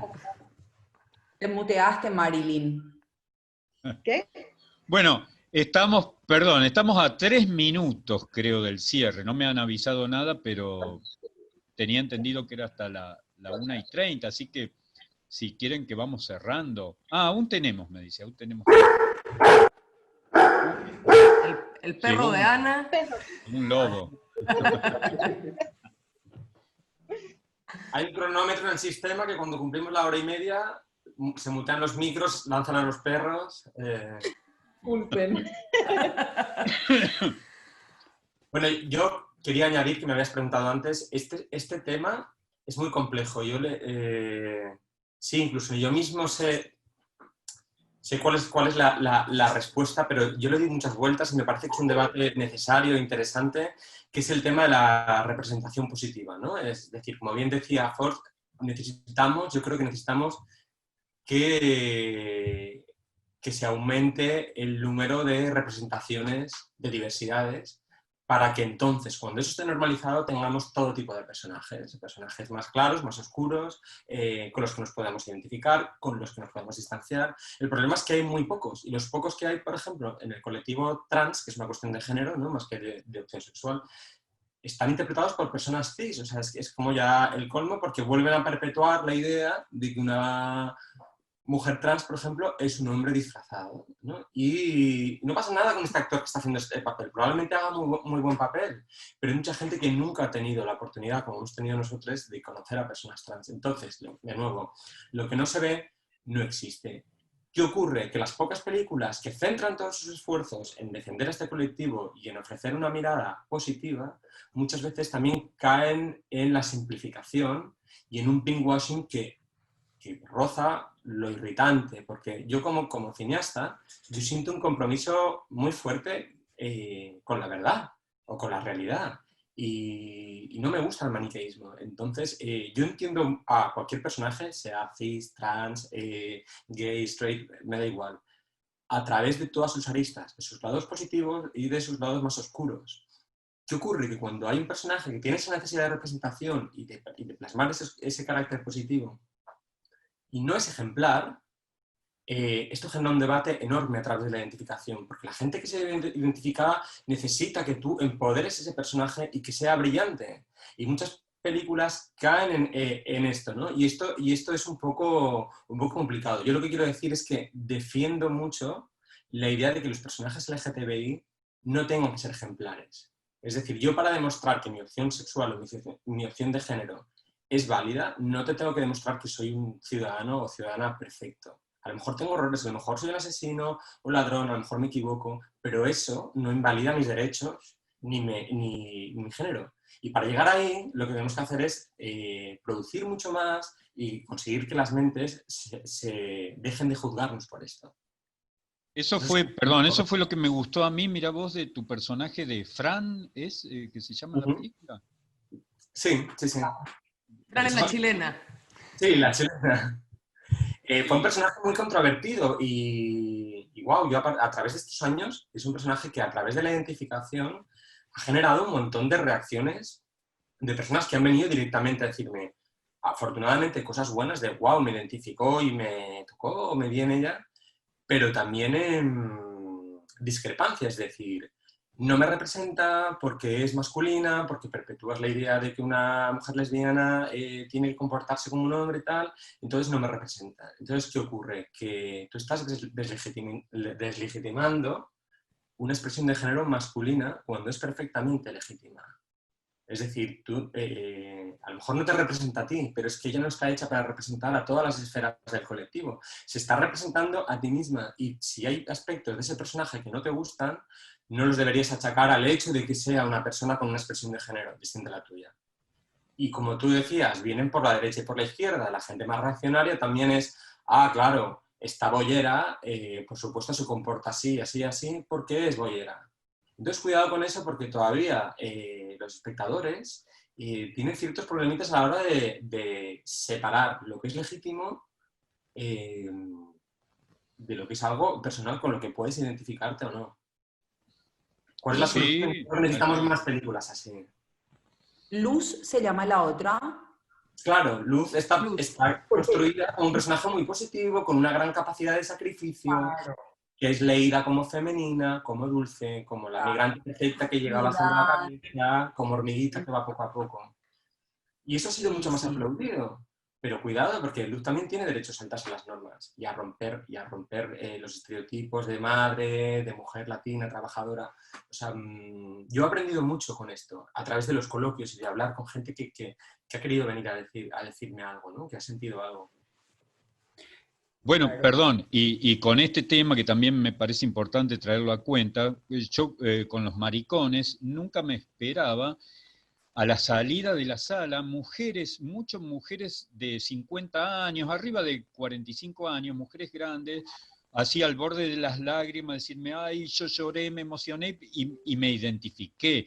Me dice, y esta no es una película de putos o de maricones o de trans, es de la mujer. Porque a mí me pasó tal cosa con mi matrimonio, me pasó tal cosa con mi familia, o sea, fíjate vos, hubo una identificación que las emocionó y ellas sintieron que era una película propia de la mujer, ¿no? Cuando, a ver, voy a que eso tampoco, yo nunca me lo imaginé ni lo hice en ese sentido. Pero ese poder lo tiene el cine. Tienen otras artes, pero en el cine es brutal, porque no entiende de clases sociales, de países, de idiosincrasias. O sea, todo el mundo interpreta el cine y le puede llegar, y siempre le llega a un nivel personal. Tú en el cine buscas un reflejo, y ese reflejo te puede emocionar o te puede enfadar. Pero hay que entender que el cine, lo que tiene que ser antes que todo es honesto, y luego, obviamente, hablamos de un cine militante, tiene que ir a favor. Pero cuidado también con simplificar y con ser ingenuos también, ¿no? Y con nuevas producciones de Hollywood que estamos viendo en plataformas, que no voy a decir los nombres, pero que parece que el mundo siempre ha sido todo súper fácil, súper diverso, que nadie era binario y que aquello era jauja. Pues cuidado, no, porque estamos aprendiendo con los años y no era así, ¿no? Sí, que Alejandro Magno era gay y sí, como una cosa, ¿no? Donde... Claro. Sí. Pero a mí lo que me parece interesante de la película, de la tuya, Adrián, es que justamente se encuentran en que Roma es como una diversidad, porque ahí no solamente se trata de Lucy Frank, sino también de las compañeras de trabajo, de la persona que le alquila el lugar, o sea, hay una diversidad enorme ahí y en ese contexto para mí aparece Fran, en esa diversidad. Yo no lo leí tanto así de, uy, ella es de determinada manera y son ciudades que te enloquecen. Yo no, no veía como que ellas eran rebeldes, sino que tanta presión de hacerlo así, ponerlo así, el dinero así, termina por detonarte algo. Yo veía más la ciudad, el sistema de la ciudad como algo violento para un inmigrante, que los inmigrantes violentos de por sí en su naturaleza, increíble. O sea, yo leí como que el sistema es lo que las va haciendo como una olla a presión, ¿verdad? Eso. No, la crudeza de los objetos amorosos es hermosa. A mí me gustó también muchísimo, Adrián. Muchísimo. Que terminé como con una sensación muy incómoda y eso siempre es muy bueno. Claro. Pues me alegra y me llega mucho, y a mí me ha encantado poder hacer esto porque me ha llegado mucho. Es una película que ha suscitado mucho diálogo, mucho debate, y me llega. Y me llega también cuando hay disidencia, o sea, hay discrepancia, y cuando hay críticas, porque son necesarias. Tú no puedes entender que en un tipo de cine más abierto, menos cerrado, haya un consenso sobre lo que estás contando. Evidentemente va a haber todo tipo de recepciones, y bueno, mi objetivo es ser honesto y coherente con lo que hago, y ser honesto, ¿no? O sea, como que sea verdad, pero evidentemente la sociedad sigue teniendo un montón de prejuicios y no lo va a percibir bien. Igual que críticas que dicen, ¿cómo esa mujer guapa y femenina se va a enamorar de repente de una mujer marimacho? Pues si tú en tu realidad nunca has visto algo así, yo no puedo convencerte con mi película durante 2 horas de que tú te lo creas. La credibilidad es relativa y es subjetiva también. Dependerá de tu experiencia personal, que tú creas que eso es posible o no lo sea, ¿no? Yo creo que la crítica es fundamental. O sea, siento que si todo el mundo te dijera, ay, Adrián, está súper buena tu peli, me encantó, acá los personajes, no sé qué, es porque ahí no hay fondo, no estás diciendo nada, no estás militando en nada, no estás poniendo nada encima de la mesa. Entonces yo creo que mientras más a uno le digan o le puteen o te discutan, es porque avivaste algo, porque hay una discusión y porque a la gente le pasó algo viendo la peli. Entonces creo que, claro, como dices tú, uno va aprendiendo a medida de que claro, y como, no sé, de repente uno cree que la película va para un lado y termina yendo para otro, a la gente le toca por otro lugar. Entonces es la maravilla, digamos, del audiovisual, de que uno tiene una idea y un lugar, y una vez que la peli está lista te das cuenta de que hay un montón de pequeñas cositas que también están ahí, y eso al final, claro, o sea, la crítica propia, la crítica del otro, la crítica de los grupos, al final ayuda a uno también a empezar a entender esas pequeñas cositas. Entonces, vamos. Tal cual, por ejemplo, sí. mirá, en el documental mío, el de los maricones, que también era una cuestión que cuestionaban, que por qué no hablaban bien, por qué no nombraban, esto lo digo también por Marilyn, el LGTBQ y cómo hablaban y qué sé yo, y no, porque vos tenés que ser, a ver, honesto, lo que decía Adrián, y fluyó y dijeron lo que dijeron, porque todos tenemos contradicciones y todos no sabemos todo y a veces nos contradecimos, pero ahí está la riqueza de la cosa, digamos, porque ahí surge la esencia y dice, sí, esto es verdad y te llega al corazón, digamos, en ese punto. No hubo, ay, mira, vení, grabemos, te hago el reportaje, pero vos acá tenés que decir tal palabra, vos tenés que... No, tiene que surgir, ¿no? Y ahí también está tu statement, ¿no? Lo que tú quieres contar como artista. Claro que habrá gente que vendrá a decirme, es que has mostrado un personaje vulnerable que además es incorrecto. Pero es que yo estoy defendiendo la posibilidad de ser incorrecta. Eso es lo que estoy diciendo, ¿no? No estoy estigmatizando el personaje, sino que estoy diciendo, esto es una forma que puede ser válida, ¿no? Y lo trato con respeto, y quiero este personaje por su humanidad tanto como otros personajes que puedan ser leídos como más positivos. Al final lo que no es posible es la ridiculización y la instrumentalización de esos personajes, ¿no? Daniel, bueno, y todos, y todas, y todos. Hay un personaje en mi película que es el padre, ¿lo recuerdas? El terrible sí, padre. que está en la silla de ruedas, que después se levanta. Que nunca habla. Sí, exacto, un mentiroso, es el patriarcado, ¿no? Ese padre que prefiere inventarse una enfermedad antes que hacerse cargo de todas las personas. O sea, en este caso de su hija. O sea, eso ocurre mucho. Yo creo que hay que trabajar también porque todos los gobiernos se empiecen a trabajar las leyes a favor de los derechos de todas las personas. Ese padre existe, lamentablemente está ahí. Sí, me hiciste acordar porque, ¿sabés con qué lo relacioné yo? Con una cuestión de la telenovela latinoamericana, que está ese personaje que está en silla de ruedas y que en un momento se levanta, ¿viste? Y que es como la mala, ¿no? Estaba esa cuestión, eso me pareció muy interesante y muy fuerte, y sí, ahora que vos lo decís, la cuestión del patriarcado, sí, tiene que ver. Yo dije, ahí hay símbolo, ¿no? Había algo más. Está bueno que lo diga. O sea, un personaje suele ocurrir aquí, por ejemplo, muchos padres echan a la calle a sus hijos e hijas cuando saben que tienen otra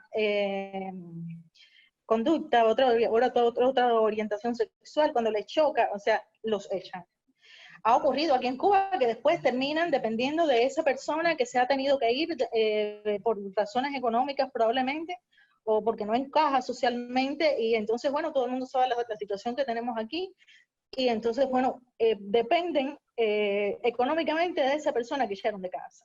Yo creo que no podemos echar de casa a nadie. Cuando hablo de casa, hablo de toda la casa, la casa, el país, el mundo, todo el mundo tiene que tener derecho, todas las personas tienen que tener derecho. Esa campaña nuestra ahora de todos los derechos para todas las personas, que es la que está ahora mismo de Cuba llevando para ver de qué manera se sensibiliza al pueblo, ¿no? En estos temas, y que, bueno, por supuesto, a la hora de hacer esta votación, vean, lo entiendan y, bueno, lo hagan finalmente esto que todo el mundo espera.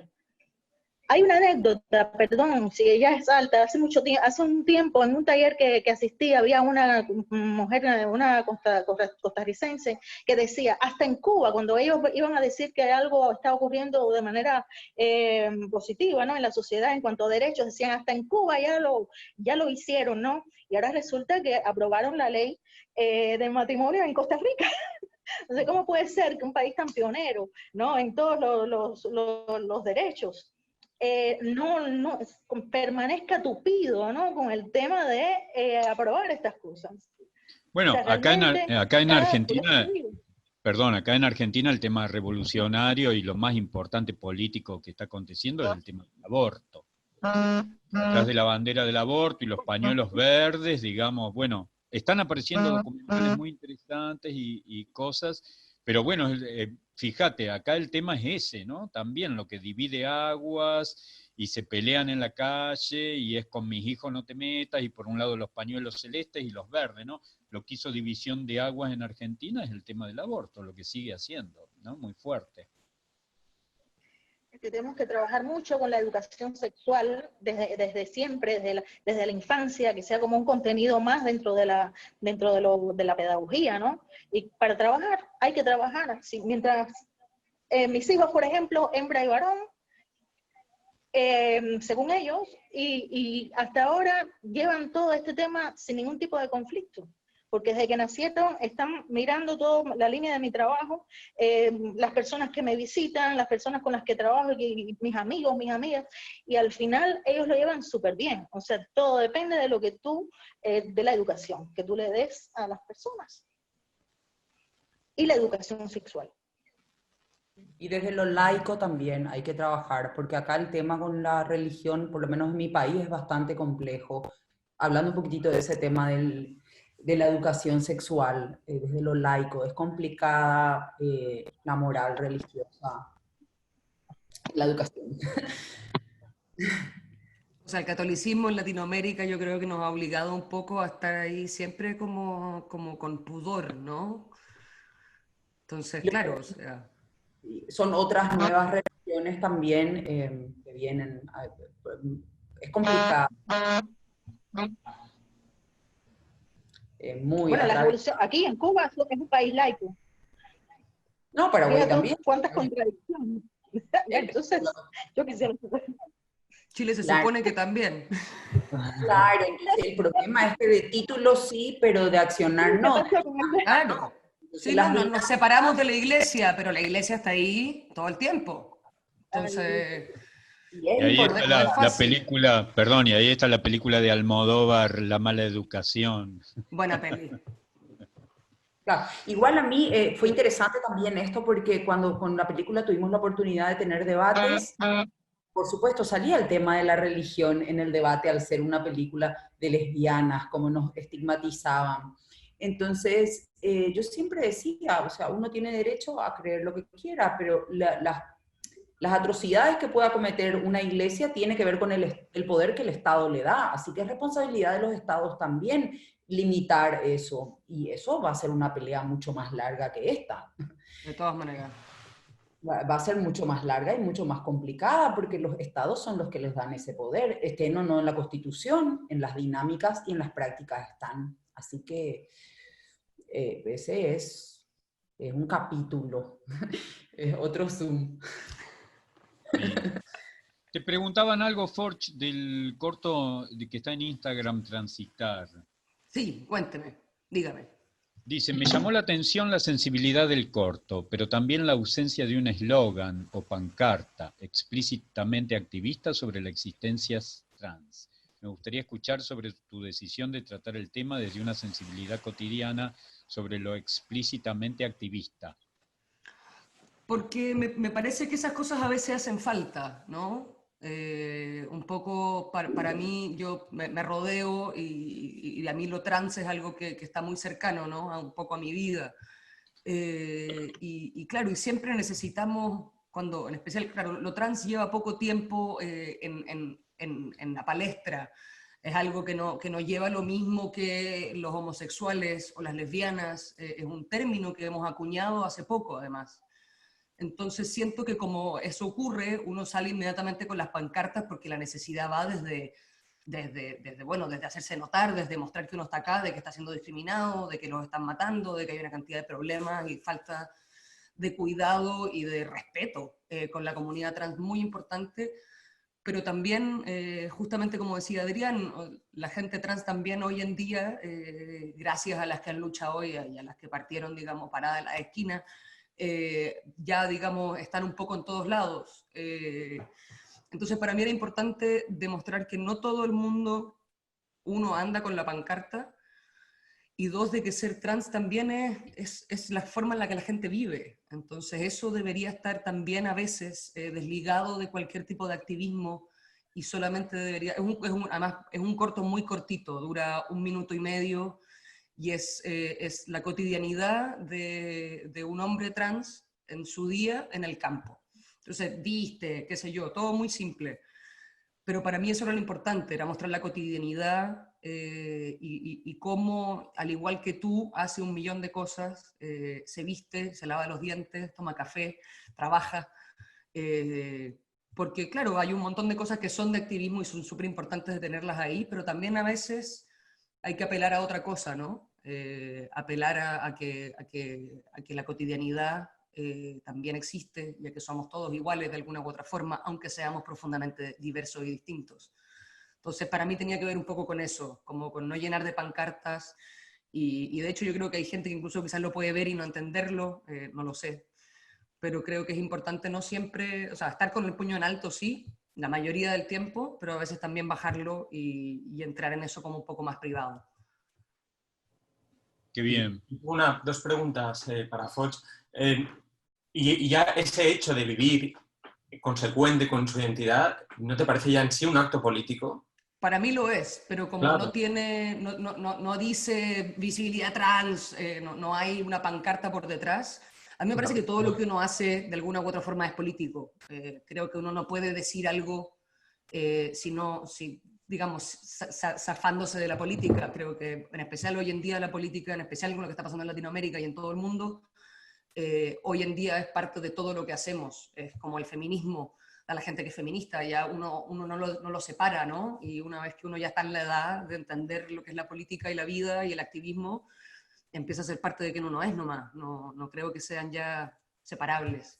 No, y humanizar es ya un acto contundente, un discurso contundente político para mí. Humanizarle, cotidianizarle en lavarse los dientes, me es súper político. Para mí también. Tiene un ritual como todos. Justamente. A mí, ahora hablando acá, mi cabeza abuela pensaba, sobre todo en la comunidad trans, pensaba, tanto queremos contar cómo amamos, cómo vivimos, y pensaba en la muerte. Cuando conté lo de Renate, pensaba un poco en cómo es el morir, el apagarse de esta comunidad, que vivir es todo el tiempo evitar que la apaguen. Entonces, Claro. pensaba más en eso, en hablar desde la muerte también. Eso. Nos dejas el tema picando para la próxima, ¿no? Sí. Ese Es es otro. importante, ¿no? Cómo morimos, digamos, la cuestión también, que es todo un De la tema, muerte, ¿no? De la vejez, de la ancianidad, ¿no? De las personas de nuestro colectivo. el Que morir de asesinato. fiesta, señor. Que el humor y la fiesta no lo quite nadie. Nadie. Así es. Pues mira, por ejemplo, yo estuve... Estoy viendo los últimos minutos, no sé si alguien... Sí, no, en torno a la pregunta de Ana, tuve la oportunidad de estar en México en diciembre y quedé con una antigua amiga, Samantha Flores, una activista trans de 89 años, que ha sido una de las primeras en Latinoamérica que ha podido abrir un centro residencia para personas mayores LGTB.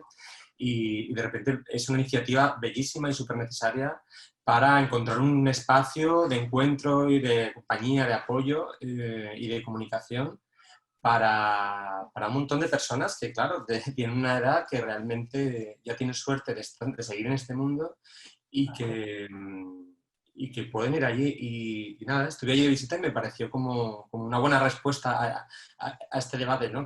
O esta pregunta que estás planteando. Porque cuando se Qué acaba... pena que no haya más iniciativas así en todo el mundo, ¿no? Yo creo que van a ir apareciendo a medida que envejecemos, Adrián. Evidentemente. Y si no, en vez de un plan de pensiones, Seguramente. poniendo ahí en la cuenta de ahorro Sí. un Melrose Place para... Claro, no, porque es un tema. Imagínense, en el cine, la vida y la muerte, el deseo son un tema. Entonces, hablar un poquitito desde la muerte de las personas, ¿dónde se van cuando pasa la productividad? Cuando ya no pueden hacer calle, por ejemplo, en el caso de las personas trans en Paraguay. ¿Qué va a pasar? Hay un tema antes de esa Buen muerte, tema, ¿eh? Antes de la muerte esta más natural, ¿no? Está también la muerte a la que son llevadas antes de tiempo, ¿no? Y es, ¿cómo se le diría? ¿Cómo se le diría? Aquí, por ejemplo, siempre es un crimen pasional, como Sí, el de las mujeres, ¿no? Acá no es un homicidio, Como puede ser, ¿no? acá es siempre pasional. Pasional, y entonces, bueno... Acá logramos cambiarlo a femicidio ya. Nosotros menos. ¿Sabes qué pasa, por ejemplo, en Paraguay? La crónica es de la policía. No van a una institución jamás para poder explicar estructuralmente el problema de la violencia. Entonces se remite otra vez a lo policial. Ya ponen femicidio, ponen feminicidio y usan cosas narcotizantes. Hay que tener cuidado, pero es todo un tema la prensa también. Hay que ocupar ese lugar también. Ay, estos territorios. La prensa la encuentro peligrosa. No sé. No, desinformada, yo pienso. Sí, o sea, desinformada, bruta, cómoda, sí. No, en Chile nos han destruido, o sea, la prensa, tanto escrita como la prensa, digamos, en televisión y qué sé yo, o sea, no sé, es como que viviera en otro planeta. Es como que yo salgo a la calle y veo lo que está dando en la tele y es como, ¿dónde están?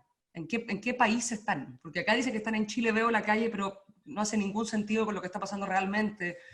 No sé, yo creo que la prensa va en picada, como todos confiamos tanto en la prensa, tanto durante toda la vida, y hoy en día es un lugar en el que básicamente uno va a ver lo que están mostrando sin creerlo a priori. Es extrañísimo. Sí. Aún cuando la voluntad no sea esa. Esa puede Los ser. prejuicios están ahí. Sí. Y la proyección viene, y todo lo que escriben y a todo lo que se refieren está condicionado por esos prejuicios. Entonces, no importa que sea en Chile, en Uruguay, en España, me fui. En España, donde sea, siempre está el tema de los prejuicios y que marcan, y lamentablemente funciona perfecto porque tiene que ver con lo que ellos quieren que se diga también, ¿no? Ellos quieren, bueno, yo me imagino que esas sociedades machistas, hegemónicas, patriarcales, que todavía lamentablemente tenemos que lidiar con eso, más allá de la izquierda, de la derecha, de las revoluciones, de todo. O sea, es un tema complejo que tenemos que seguir en el que tenemos que seguir trabajando. Así es. Marilyn, yo te quería preguntar, Sí, vos claro. estás al lado ahí de Leandro, de quien nos presentó. De Jorge, sí, Me cómo gustaría no, que nos dé las palabras, unas palabras de cierre. pues muy bien. Sí, Gracias. claro. Bueno, entonces giramos la cámara. Sí. Ah, Leandro era el No, dueño de los la dos se foto. los ve perfecto. Ahí se los ve a los dos Ah, perfecto. bueno, sí, nos quedamos juntos. No sé si Marilyn como realizadora aprueba este plano. Sí, sí. ¿Sí? Sí, sí, está muy Vale. bueno. Correcto. Sí, Bueno, pues así tenemos gracias, unas Daniel, palabras de por- cierre, porque bueno, estuvo muy lindo y hablamos de todo un poco, nos fuimos del tema, volvimos, pero creo que estuvimos, que Nada, Daniel, dijimos lo pues que queríamos decir, digamos, nos quedamos con ganas. Yo quedé muy, la verdad, con el tema que trajo Ana Ivanova, me pareció muy interesante. Al final, el tema de la muerte, la verdad que, bueno, abriste Vamos a terminar el todos pie como haciendo una para película de la a ver muerte que ahora. volvamos con los armarios abiertos y hablar, porque es un tema importante, ¿no? A veces el no hablar de esos temas es un error, me parece. Está bueno poner la muerte también sobre la mesa y ver cómo vamos envejeciendo y cómo morimos y tener una muerte digna, ¿no? Es importante. Y más en esta época. Pero bueno, pues muchas gracias, gracias Daniel. No esperaba este cierre, pero te agradezco mucho que me hayas dado la palabra. Gracias Antonia, Ana, Adrián, un abrazo fuerte también, un viejo conocido, y a Marilyn, por supuesto, por estar aquí al lado. Y lo único que nos queda yo creo que es invitar a la gente a que dentro de apenas una hora, si no me equivoco, pues se conecten a la siguiente mesa redonda en la que abordaremos específicamente el tema de los festivales y el papel de los festivales en mostrar la diversidad en Iberoamericano. Muchas gracias y un saludo desde La Habana. bueno, muchas gracias. Salió. Muchas gracias a todos. Gracias. Gracias. Un placer. ¿Qué encierra esto? No sé, yo estaba calladita, rezando para que no ladre el perro. Cerremos el programa y no los armarios. Eso. Muchas gracias a todos los que vinieron y chicos, fue un gustazo haber estado aquí conversando con Quedemos en ustedes. contacto, por favor. Por favor, ya tenemos todos los mails ahí. Sí, sí, Y sí. nosotros estamos cerca, así que nos podemos visitar cuando pase Sí, esto. En el Es 2021. Adrián el que está lejos. Bueno, yo quiero ver sus Ya, películas. me Luego intercambiamos ahí los datos. Sí, intercambiamos todo. Venga, un abrazo grande. Un abrazo, chicos. Gracias. Nos vemos. Hasta luego.